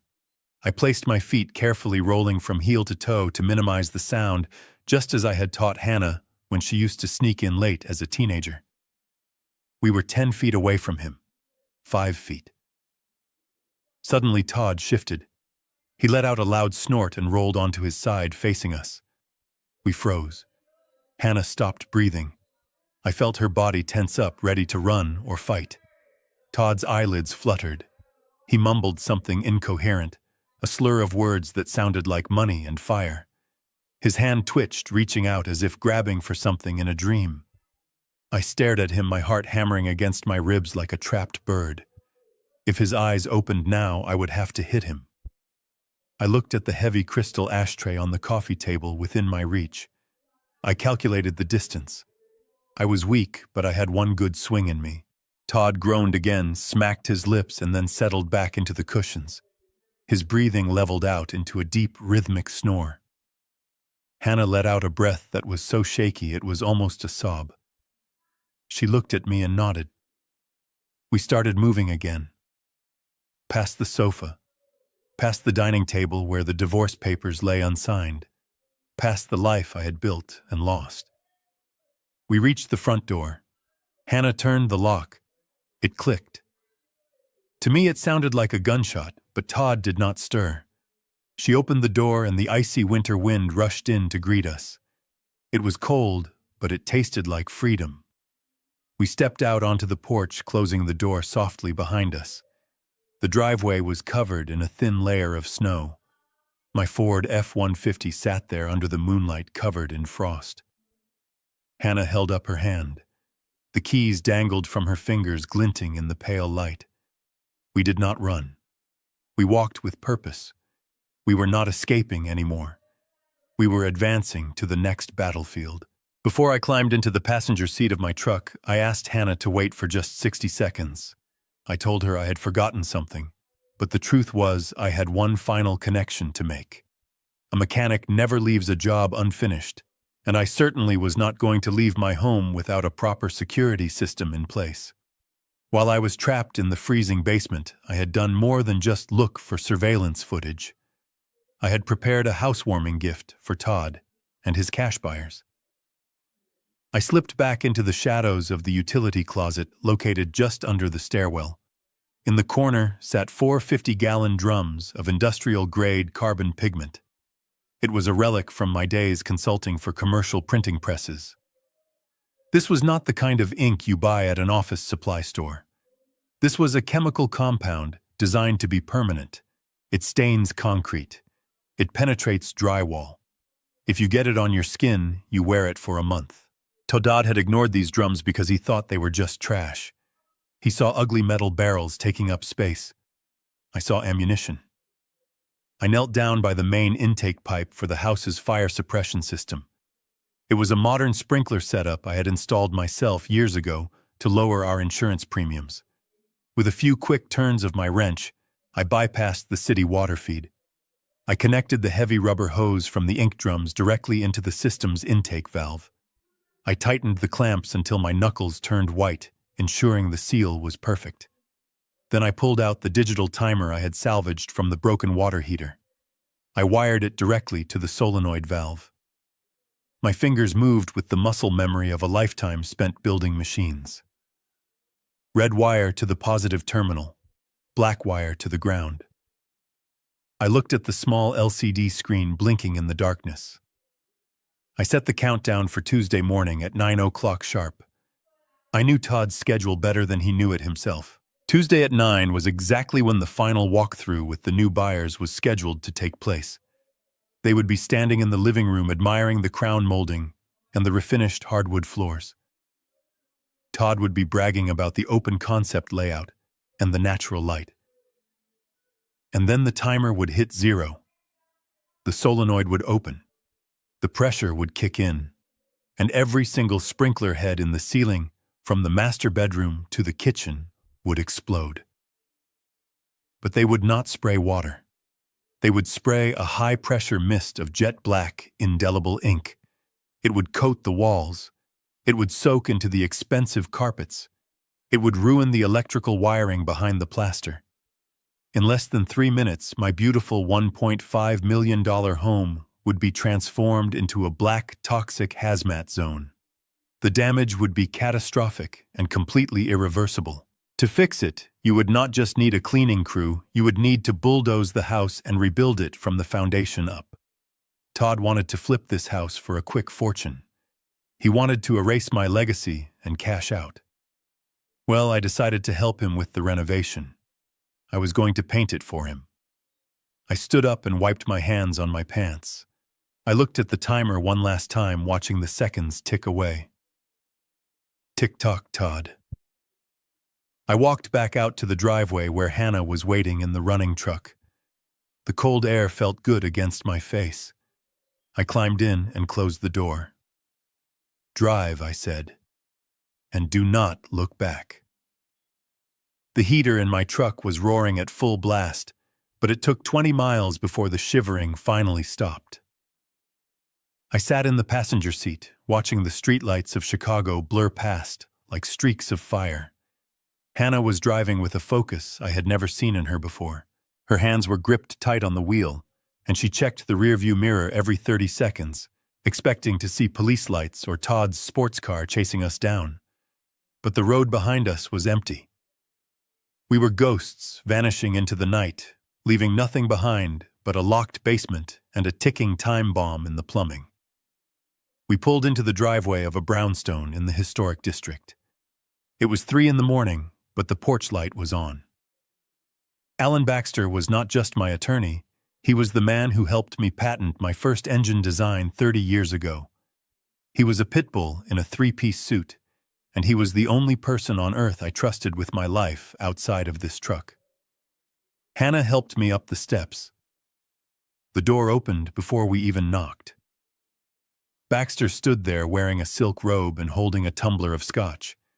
He looked at me, at my pale skin and the canvas drop cloth still wrapped around my shoulders, and his face went hard. He did not ask what happened. He knew. Lawyers like Baxter know that when a client shows up in the middle of the night looking like a refugee, a crime has been committed. "Come in," he said, stepping aside, his voice grave. Inside his study the fire was lit. He poured me a drink. Not alcohol. Hot broth. He sat behind his mahogany desk and pulled a thick file folder from a drawer. It landed on the wood with a heavy thud. "I knew they would make a move, Bernie," he said, opening the file. "I have been tracking the court filings. They filed for the emergency sale of your home yesterday afternoon. They are claiming financial insolvency due to the jewelry store lawsuit. The hearing to finalize the sale is in 48 hours, Tuesday morning." Hannah gasped. "Tuesday," she said, her voice rising in panic. "That is in 2 days. Todd said he already had a buyer. He said the deposit was paid. He does," Baxter confirmed, looking at the documents. And if that gavel bangs on Tuesday, the house is gone. The money goes into a trust that Todd controls, and you end up in a state facility. That is their timeline. It is tight, and it is aggressive. He leaned forward, clasping his hands together. But here is the good news. I have already drafted the counter motion. We are not just going to block the sale. We are going to file for a full revocation of the guardianship based on fraud, abuse, and attempted murder. We are going to drop a nuclear bomb on their little parade. He looked at me critically, scanning my trembling hands and my sunken eyes. But there is a problem, Bernie. To win this, I need you to take the stand. I need you to look that judge in the eye and prove you are competent. Right now, you look like a victim. You look exactly like the senile old man they claim you are. If you walk into that courtroom looking frail and confused, the judge might believe their lies about dementia. I straightened my back, pushing through the pain in my joints. I am ready, I rasped. Baxter shook his head. Not yet. You are not. You have 2 days. We need to get food in you. We need to get you rested. We need to shave that beard and get you in a suit that fits. You have 48 hours to turn back into the man who built an empire. You need to look like a CEO, not a prisoner. Can you do it? I looked at Hannah. She nodded, a fierce determination in her eyes. She reached out and took my hand, squeezing it hard. We will be ready, I said. Baxter smiled, a slow, predatory grin. Good. Then let's get to work. While you rest, I am going to make sure that when Todd walks into that courtroom, he is walking into a trap he never saw coming. Todd thought he was a master of finance because he knew how to log into my online banking. But he made a rookie mistake. He assumed that everything I owned was visible in the light. He froze my checking account, my savings, and my retirement fund, and he thought he had cut off my oxygen supply. He did not know about the Archimedes Trust. It was a separate limited liability company I had established 30 years ago to hold the royalties from my first automotive patent. It was not in my name. It was not connected to my social security number. It was a ghost account sitting in a bank in Delaware, and it was holding a war chest of liquid cash that Todd could not touch. I sat in Baxter's leather chair sipping black coffee while the sun began to rise over the city. I felt the strength returning to my body. The lawyer slid a thick dossier across the desk. It was a financial autopsy of Richard's life. It is worse than we thought, Baxter said, tapping the paper. Richard is not just broke, Bernie. He is underwater. The dealership is leveraged to the hilt, but that is not the problem. The problem is his gambling. I opened the file. There it was in black and white. Richard had a habit. He liked high-stakes poker, and he was terrible at it. He had borrowed money from a private lending group to cover his losses. These were not the kind of people who sent late notices in the mail. These were the kind of people who sent men with baseball bats. He owes $400,000 to a syndicate operating out of the South Side, Baxter explained. They are getting impatient. They know about the accident. They know he cannot work. They are ready to start seizing assets. I stared at the number. 400,000. To Richard, that was a death sentence. To the Archimedes Trust, it was a tactical investment. Call them, I said, my voice steady. Baxter looked at me over the rim of his glasses. Call who? Call the syndicate, I said. Tell them you represent an anonymous investor who is willing to buy Richard's debt. Offer them 50 cents on the dollar. Tell them they can have 200,000 cash wired to them within the hour, or they can try to squeeze blood from a stone. Richard is crippled, and his business is failing. They will take the deal. Baxter smiled. He understood the play immediately. It was ruthless. It was brilliant. If we buy the note, he said, leaning back, we become the priority creditor. We are not just buying debt. We are buying leverage. Exactly, I said, closing the file. If I own that debt, I can call it in whenever I want. I can foreclose on his dealership. I can put a lien on his house. I can seize every single asset he has, including the shirt off his back. Todd and Beatrice think they are waiting for a payday from my estate. They do not realize that I am about to become the owner of their entire existence. Baxter picked up the phone. He made the call. I listened as he negotiated with the calmness of a man buying a used car. He spoke in legal terms, but the message was clear. We were offering a lifeline to the sharks, and they were biting. 10 minutes later, Baxter hung up. He typed a few commands into his computer. The wire transfer was initiated. "It is done," he said. "The promissory note is being transferred to your trust as we speak. Congratulations, Bernie. You are now the legal owner of Richard's nightmares." I looked out the window at the morning sky. I imagined Richard lying in his hospital bed, worrying about the men coming to break his legs. He did not know that the man holding the bat was now the same man he had mocked and underestimated. I was no longer just a victim. I was the bank, and the bank always collects. The bathroom mirror in the guest suite of Baxter's house became the altar where my daughter sacrificed her former self. For 10 years, Hannah had worn her hair long and wavy because Todd said he liked it that way. He told her short hair was masculine. He told her he wanted a wife who looked soft. So when I walked past the open door and saw her standing there with a pair of fabric shears in her hand, I stopped. I did not say a word. I watched as she grabbed a handful of those golden locks and squeezed the blades shut. The sound of the scissors slicing through the hair was a sharp, violent whisper. She did not cry. With every lock that fell to the tiled floor, she looked lighter. She was cutting away the weight of his expectations. She was cutting away the fear. When she finally emerged from the room an hour later, she was transformed. Her hair was cut into a sharp, angled bob that framed her face like a helmet of steel. She had traded her pastel sweaters for a tailored black suit that Baxter's assistant had rushed over from a downtown boutique. She did not look like a suburban housewife anymore. She looked like a CEO walking into a hostile takeover. She sat across from me in the study, her posture rigid. She looked at her hands for a moment, and then she asked me the question that had been haunting her. "Dad, are we bad people?" she asked softly. "We are planning to ruin them.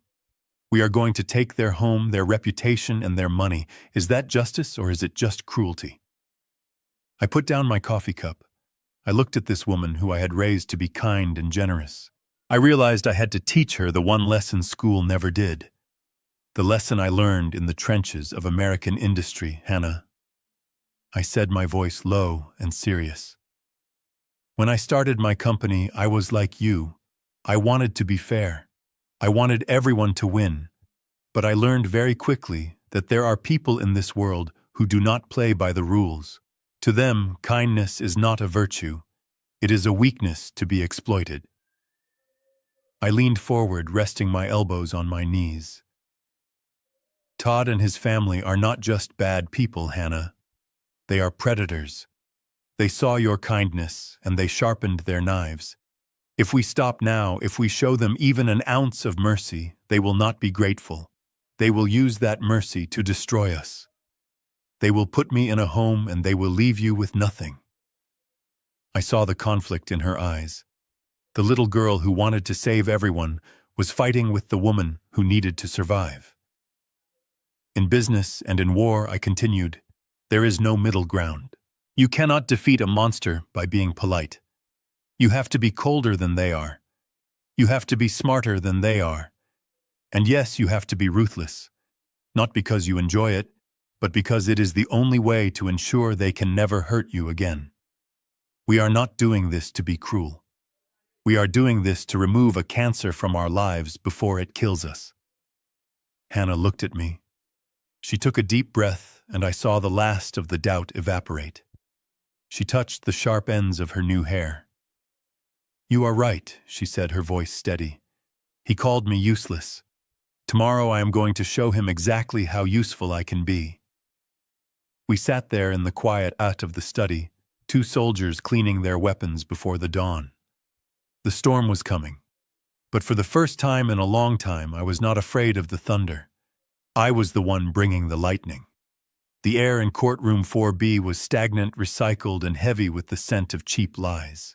I stood outside the heavy double doors, adjusting the cufflinks on my crisp white shirt, while my attorney, Alan Baxter, checked his watch. We were exactly 1 minute late.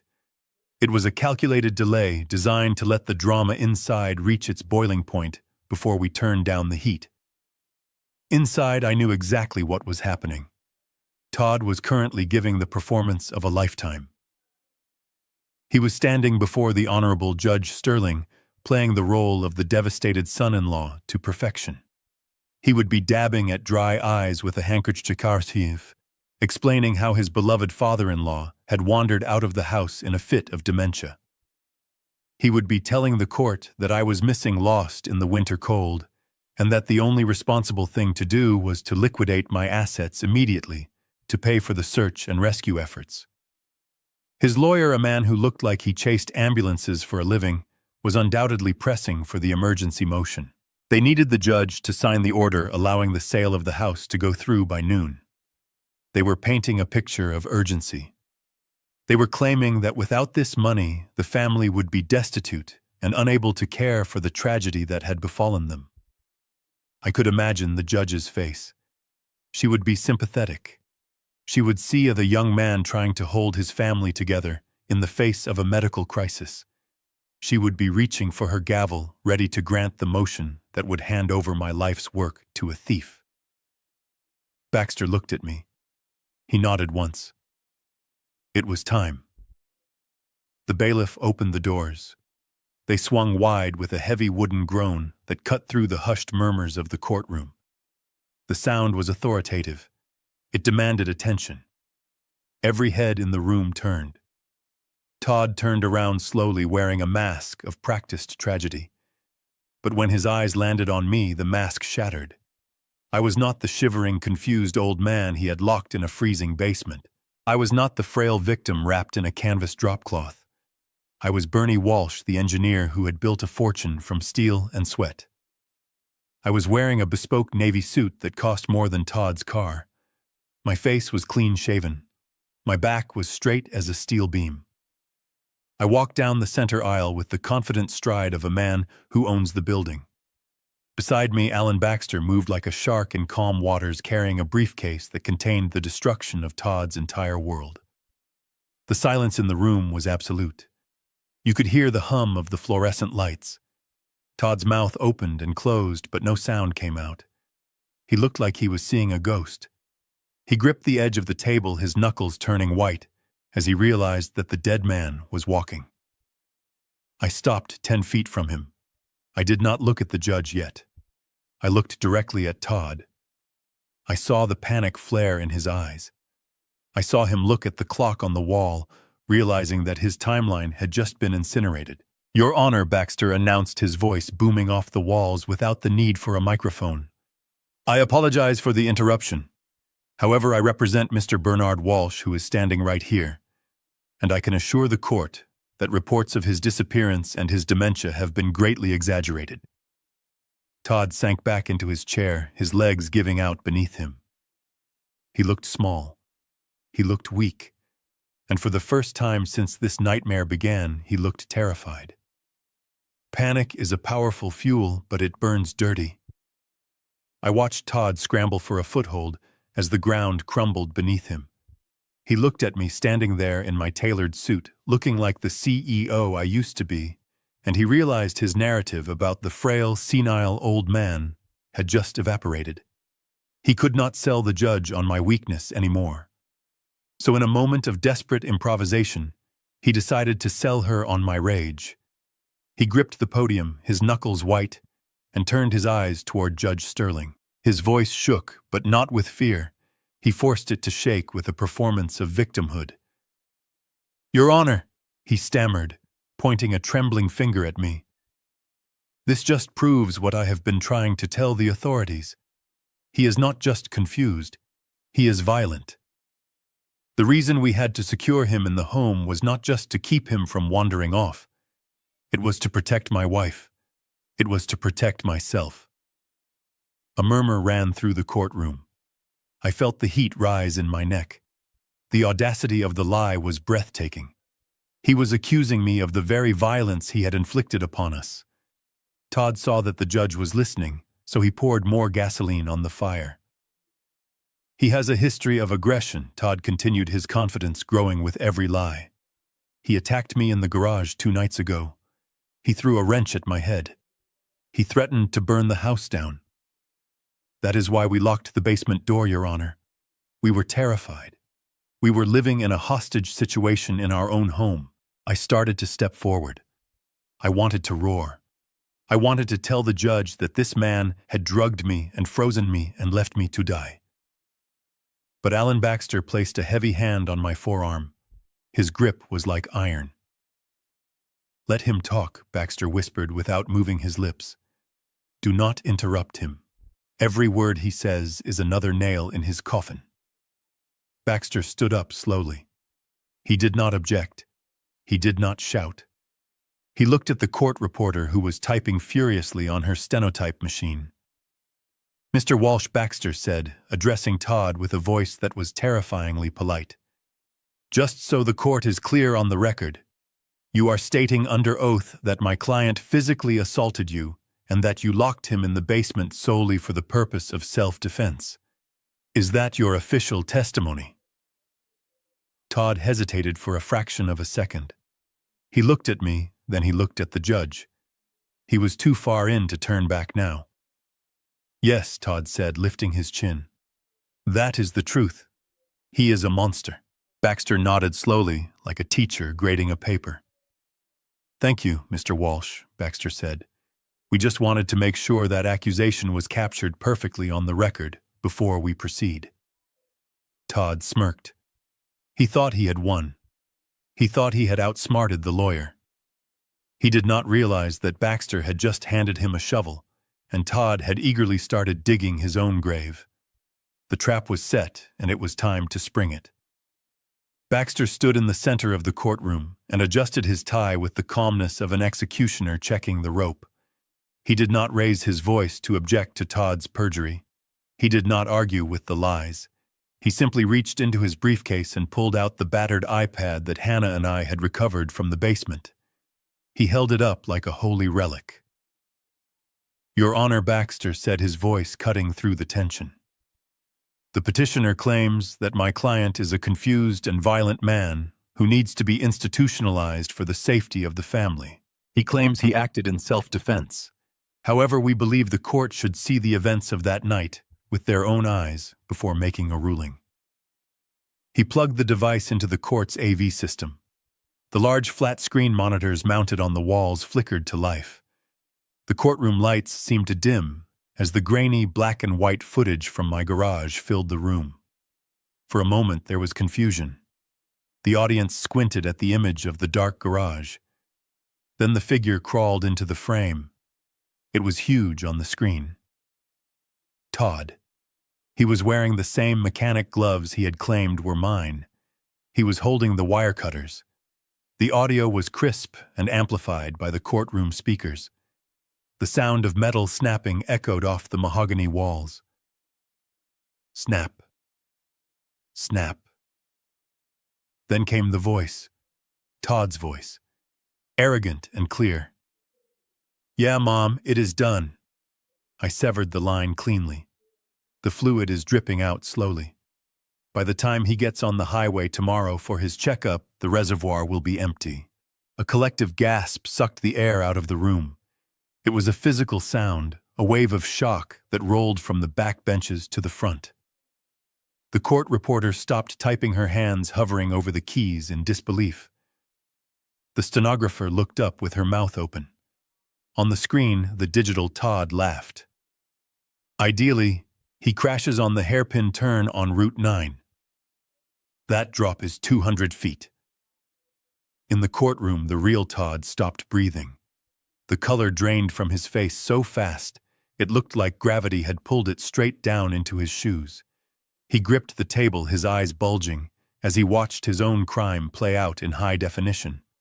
He looked at his lawyer, but the man had already taken a step away from him, physically distancing himself from the radioactive fallout of a murder plot.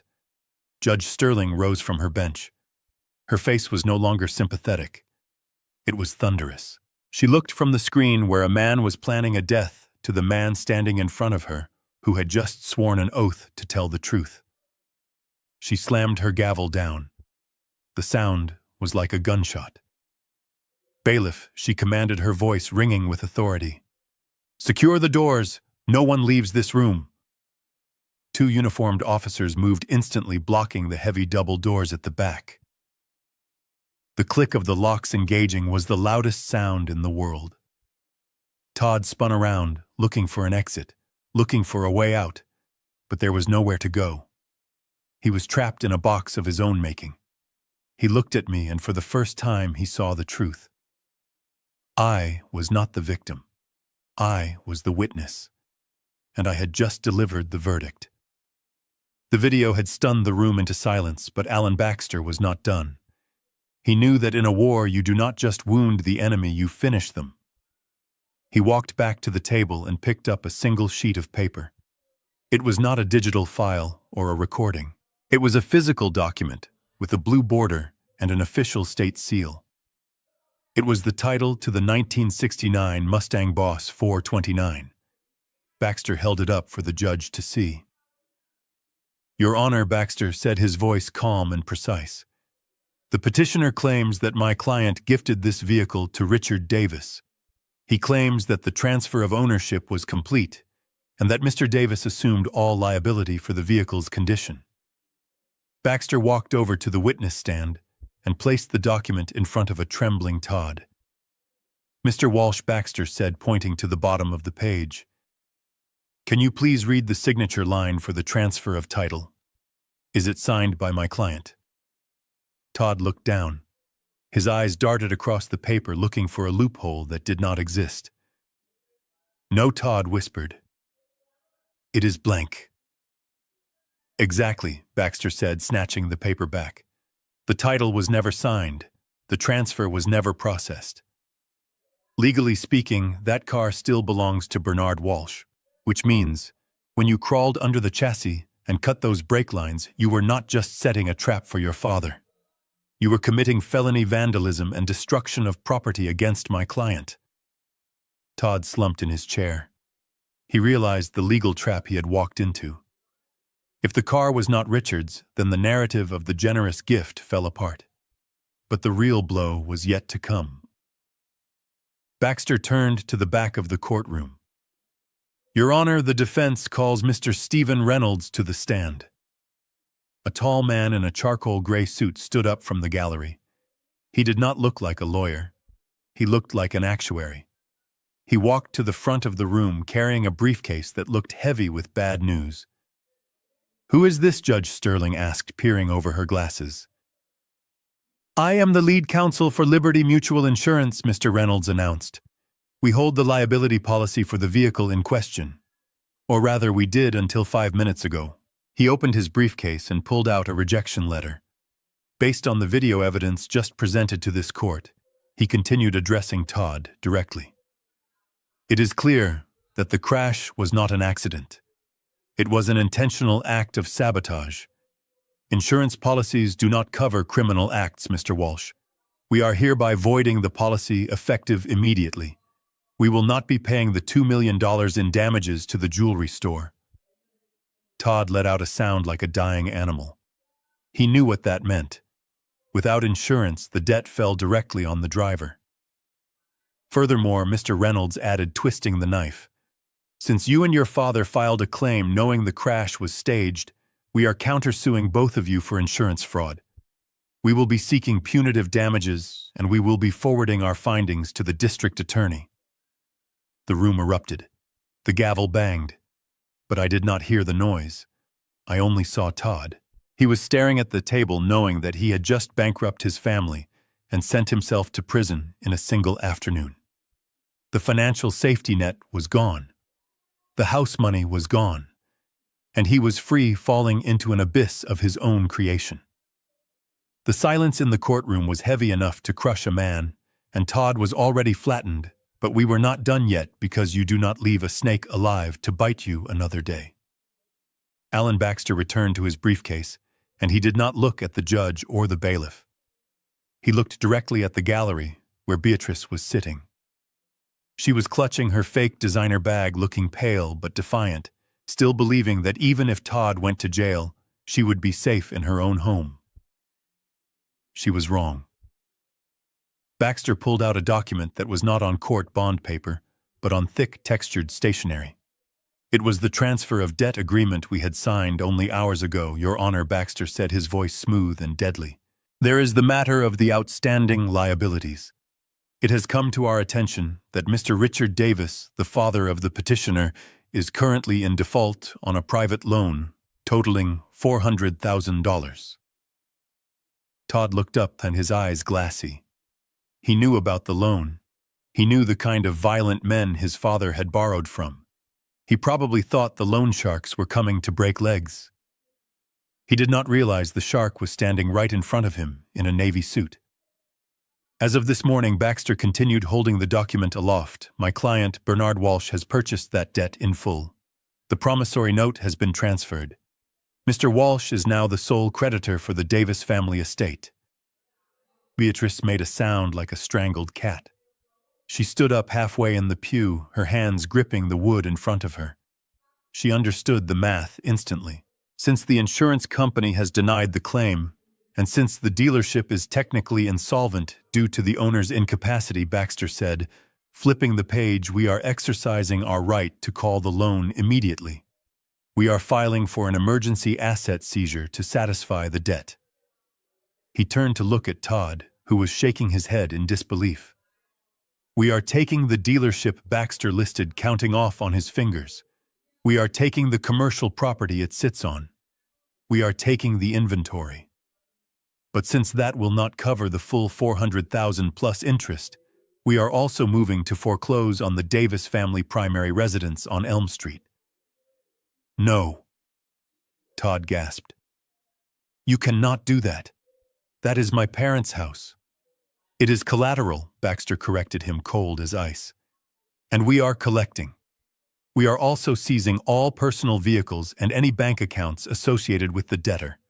By the time we are done, Mr. Walsh, the only thing your parents will own is the clothes on their backs. I watched Beatrice. I watched the reality hit her. She was a woman who defined her entire existence by appearances. She lived to look down on others.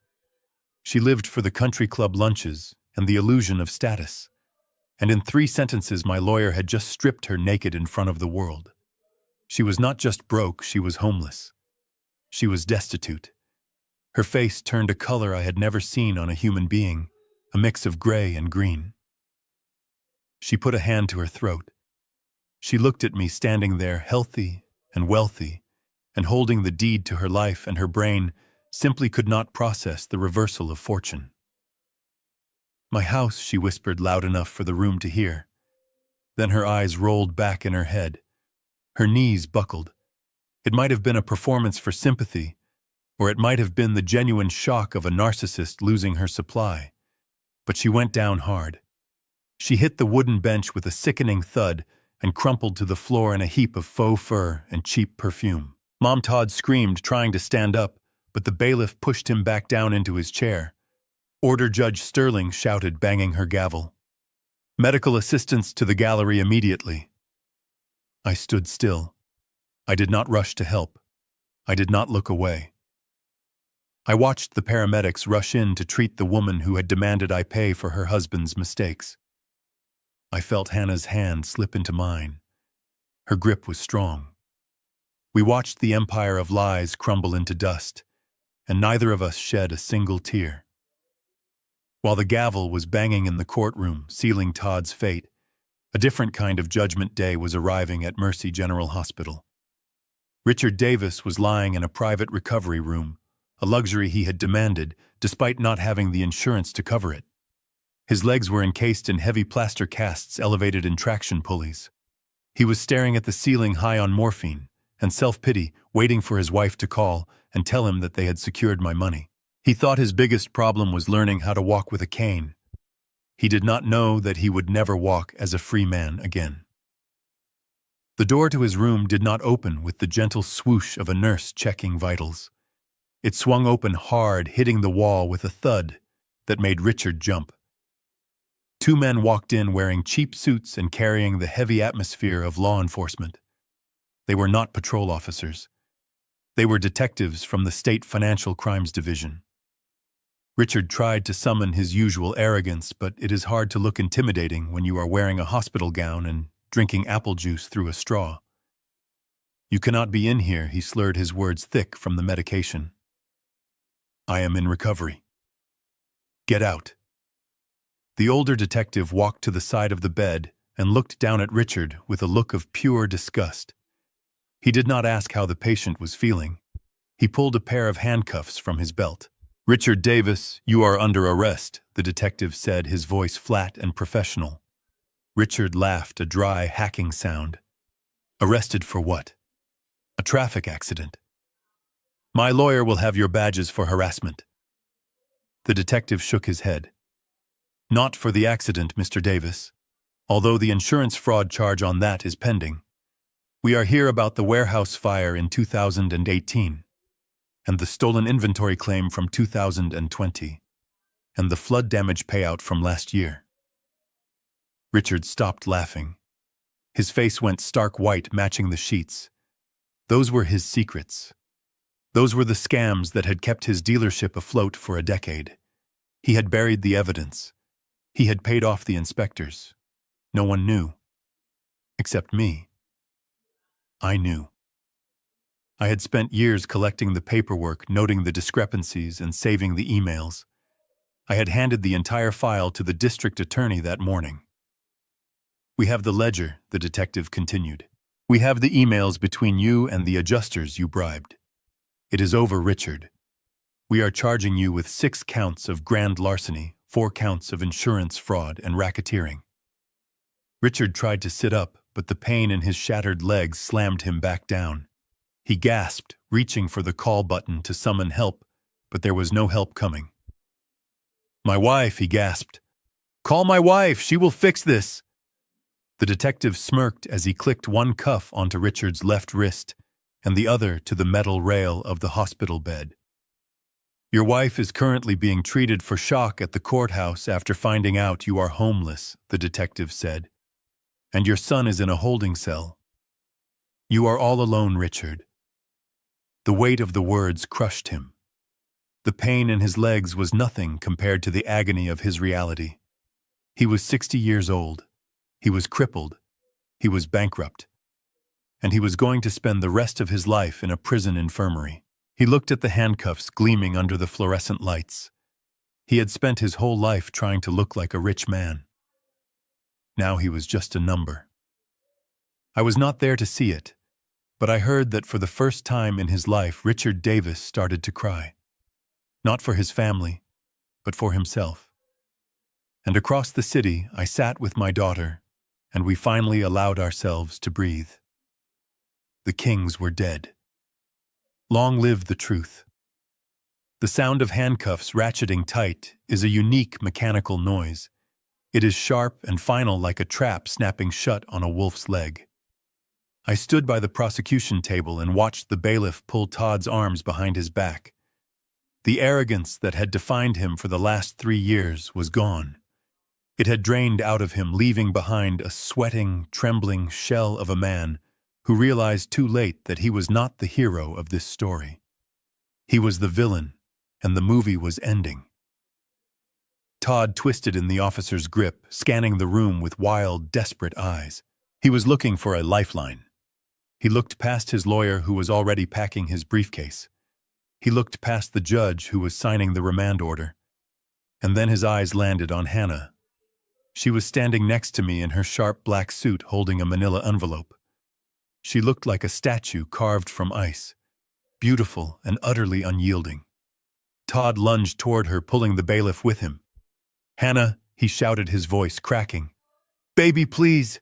You have to stop this. Tell them it was a mistake. Tell them I did it for us." He was doing what narcissists always do when they are cornered. He was trying to weaponize her love. He was trying to flip the switch that had controlled her for so long. I was under so much pressure, Hannah. He pleaded, tears streaming down his face. I just wanted to secure our future. I did it for you, Princess. Please do not let them take me.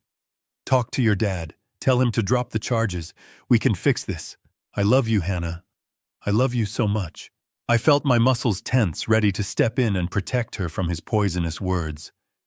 But Hannah put a hand on my chest, stopping me. She stepped forward. She walked right up to the rail separating the gallery from the well of the court. She looked down at the man kneeling on the floor. She did not look sad. She did not look conflicted. She looked bored. She reached into the envelope and pulled out a thick stack of stapled papers.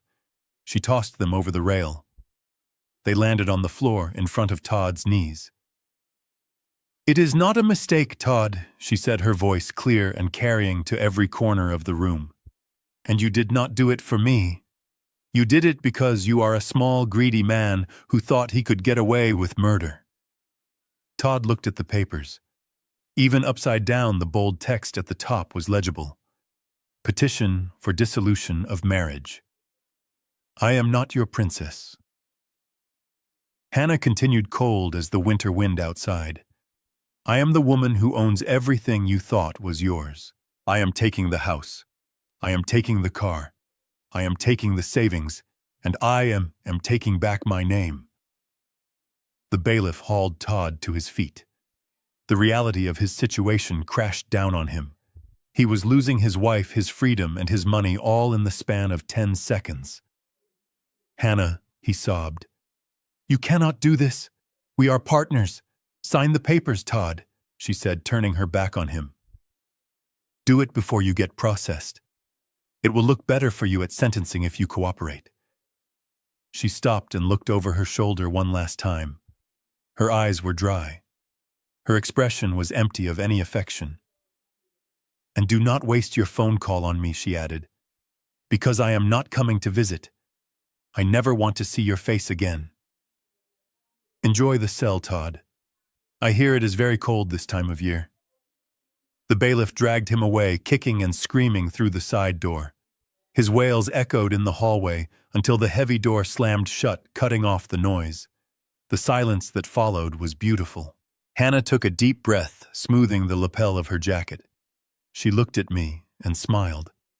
It was the first real smile I had seen on her face in years. It was the smile of a woman who was finally free. While Todd was being processed at the county jail and trading his Italian suit for an orange jumpsuit, the timer in my basement reached 0. It was 9 o'clock in the morning on a Tuesday. The schedule was absolute, and the execution was flawless. Back at the house, the scene was set for a tragedy of a different kind. The real estate agent had unlocked the front door with a flourish. She was leading a couple from downtown through the foyer. These were the cash buyers Todd had bragged about to his mother. They were young and wealthy, and they were wearing pristine cream-colored coats that probably cost more than my first car. They walked onto the white wool rugs looking at the crown molding and talking about how they were going to tear out the kitchen and modernize the layout. They were standing in the center of the living room, directly under the main chandelier, when the plumbing groaned. It started with a deep shudder that vibrated through the floorboards. The buyers stopped talking and looked up at the ceiling. They probably thought it was just the pipes settling in an old house. They were wrong. It was the sound of justice moving through copper pipes. The solenoid valve in the basement clicked open. The pressure from the 50-gallon drums of carbon black ink was released into the fire suppression system. There was a sharp hissing sound, and then the ceiling erupted. It did not spray clear water. It sprayed a thick, jet-black chemical mist that hit the room with the force of a fire hose. The industrial pigment coated the walls in seconds. It turned the white rugs into a swamp of darkness. It soaked the buyers from head to toe, ruining their designer clothes and dyeing their skin a permanent midnight blue. They screamed. They ran for the door, slipping and sliding on the slick black floor, leaving frantic handprints on the walls like a scene from a horror movie. But the system was efficient. The ink followed them into the hallway. It sprayed into the kitchen, covering the stainless steel appliances. It sprayed into the bedrooms, soaking the mattresses. In less than 3 minutes, the interior of the house was destroyed. It was no longer a home. It was a black box. The fallout was immediate and financial. The buyers did not just walk away, they ran straight to their lawyers. They were suing for breach of contract. They claimed that the seller had failed to deliver the asset in the agreed condition. They demanded the immediate return of their deposit, plus double damages for the ruined clothes and the emotional distress.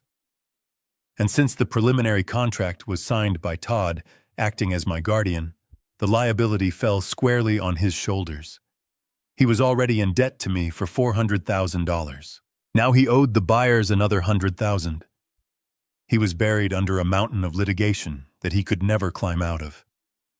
As for me, I sat in Alan Baxter's office and looked at the photos the insurance adjuster sent over. The house was a total loss. But here is the beauty of reading the fine print. My homeowner's policy had a very specific clause regarding vandalism and malicious mischief caused by unauthorized occupants. Since the court had just ruled that Todd's guardianship was fraudulent and his presence in the home was effectively trespassing, the destruction was covered. The insurance company would pay to gut the house. They would pay to replace the drywall, the floors, and the furniture. I would get a brand new home paid for by the chaos my enemies had created. Todd had tried to sell my life out from under me. Instead, he had just paid for my renovation. I looked at the picture of the black living room, and I finally laughed. It was the most beautiful paint job I had ever seen. The view from the 42nd floor of the Walsh Industries building was breathtaking. The Chicago skyline stretched out before me, a jagged horizon of steel and glass gleaming under the summer sun. 6 months ago, I would have been terrified to stand this close to the edge. 6 months ago, I was afraid of my own shadow. But the woman who used to flinch when a door slammed was dead and buried. In her place stood someone new, someone forged in the fire of betrayal. I sat at the head of the mahogany conference table. The room was filled with department heads, men who had worked for my father for 20 years. They used to look at me with pity when I came in to bring Todd his coffee. Now they looked at me with something else entirely. Respect. And perhaps a healthy dose of fear. I tossed the quarterly report onto the table. It landed with a heavy thud. The projections for the logistics division are conservative, I said, my voice steady and cool. We are not cutting the R&D budget to pad the bottom line. My father built this company on innovation, not on corner cutting. Rewrite the budget. I want it on my desk by Monday morning. The VP of Finance nodded quickly, making a note. Yes, Ms. Walsh. Right away. The meeting adjourned. As the room cleared, my assistant Sarah walked in. She looked hesitant, holding a small gray envelope as if it were radioactive. Ms. Walsh, she said softly. This came in the mail today.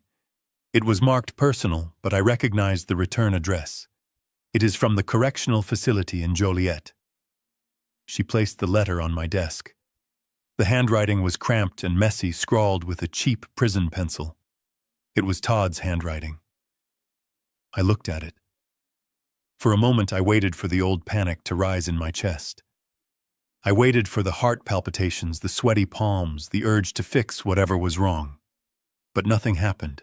My pulse did not quicken. My hands did not shake. I felt absolutely nothing.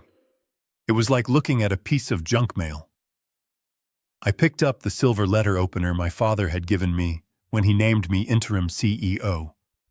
I slit the envelope open with a clean, precise motion. I pulled out the single sheet of lined paper. My dearest Hannah, it began. I hope this letter finds you well. I have been doing a lot of thinking in here. I have found God, Hannah. I realize now how much I hurt you. I was sick. I was under so much pressure. But I am changing. I am becoming the man you deserve. Please do not ignore me. I need money for the commissary. The food here is terrible. Please, Hannah. I know you still love me. I read the words and I almost laughed. Even from behind bars, he was trying to manipulate me. He was playing the victim, the penitent sinner, and the beggar all at once. He did not miss me. He missed my checkbook. He missed the comfort I provided. He was a parasite starving without a host. I did not finish the letter. I did not crumble it up in a rage. Rage requires energy, and Todd was no longer worth my energy. I stood up and walked over to the heavy-duty shredder in the corner of my office. I fed the letter into the slot. The machine whirred to life a satisfying mechanical grind as it chewed the lies into unrecognizable strips of confetti. I watched the paper disappear. That was the last word he would ever say to me. I walked back to my desk and pressed the intercom button. "Sarah," I said, my voice crisp. "Yes, Ms. Walsh. If any more mail comes from that address, shred it immediately. Do not even bring it into the office." "Understood, Ms. Walsh." I swiveled my chair around to look at the city again. My phone buzzed. It was a text from my dad. He was at the lake house fishing, enjoying the retirement he had almost lost. The text read simply, "Proud of you." I smiled. I picked up my pen and went back to work. I had a company to run, and I had no time for ghosts. The water on the lake was flat as glass, reflecting the oranges and purples of the setting sun. I sat in my folding chair, with a fishing rod in my hand, feeling the gentle tug of the current against the line. Behind me, parked on the gravel access road, sat my brand-new pickup truck. It was not a classic like the Mustang, and it did not have the memories of the old Ford, but it had something better. It had working brakes. I reeled in the line a few inches just to keep the bait moving. It is funny how much time you have to think when you are not fighting for your life. Lately, I have been thinking a lot about mechanics. I spent 50 years building engines, designing systems to make things go faster and pull harder. I was obsessed with torque and horsepower. I thought the measure of a machine was how much power it could put down to the pavement. But I was wrong. Todd thought the same way. He lived his life with his foot pinned to the floor. He wanted the fast cars, the fast money, the fast lifestyle. He thought that if he just moved quickly enough, he could outrun the consequences. He looked at a braking system and saw a hindrance. That is why he cut the lines on my car. He did not just want to kill me. He wanted to remove the friction. He wanted to remove the only thing standing between him and the cliff edge of his own greed. I looked at the bobber dancing on the surface of the water. A family is like a high-performance vehicle. It runs on love. Love is the fuel. It is what drives us to work hard, to sacrifice, to build a home. But love without discipline, love without boundaries, is just an engine redlining in neutral. Eventually, it blows up. We need brakes. We need the cold, hard steel of logic. We need the friction of the law. We need the ability to say no. For a long time, I was afraid to apply the brakes with Hannah. I wanted her to ride smooth. I wanted her to be happy. But by not teaching her how to stop, I let her get into a car with a man who had no steering wheel. I had to become the brake. I had to be the screeching tires and the burning rubber. I had to slam the family into a wall to save it. It was violent, and it was ugly, and it left marks on the road that will never wash away. But we are alive. We stopped before we went over the edge. I reached into the pocket of my vest. I pulled out an old cracked smartphone. It was the one I had used during the trial. It still had the contact numbers saved in the memory. Beatrice, Richard, Todd, the names of the people who had tried to scrap me for parts. I weighed the phone in my hand. It felt heavy, not with grams, but with history. It held the text messages of their lies and the voicemails of their deceit. I do not need this anchor anymore. Hannah is running the company, and she is running it with a spine of steel. She knows that kindness is a gift, but respect is earned. She knows that you cannot drive through life hoping everyone will move out of your way. Sometimes you have to hold your line. I stood up and pulled my arm back. I threw the phone as hard as I could. It arced high into the twilight sky, spinning end over end. It hit the center of the lake with a satisfying splash. I watched the ripples spread out, pushing the calm water away until the surface was smooth again. The secrets were at the bottom of the lake where they belonged. I sat back down and cast my line out one last time. The air was cool and clean. I was just an old man fishing. I was a father who had done his job. And for the first time in a long time, the road ahead was clear. The most powerful lesson from Bernie and Hannah's journey is that true love is not about blind acceptance. It is about having the courage to set boundaries. We often think that protecting our family means shielding them from every hardship, but sometimes the most loving thing we can do is let them face the truth, no matter how ugly it is. Bernie showed us that dignity has no expiration date, and that kindness without wisdom is just an invitation for betrayal. Never underestimate the quiet strength of someone who has built a life with their own hands, because when pushed into a corner, they will not just survive, they will rewrite the ending. If you cheered for Bernie's victory, hit that like button and share this story to remind the world that you should never mess with a master mechanic.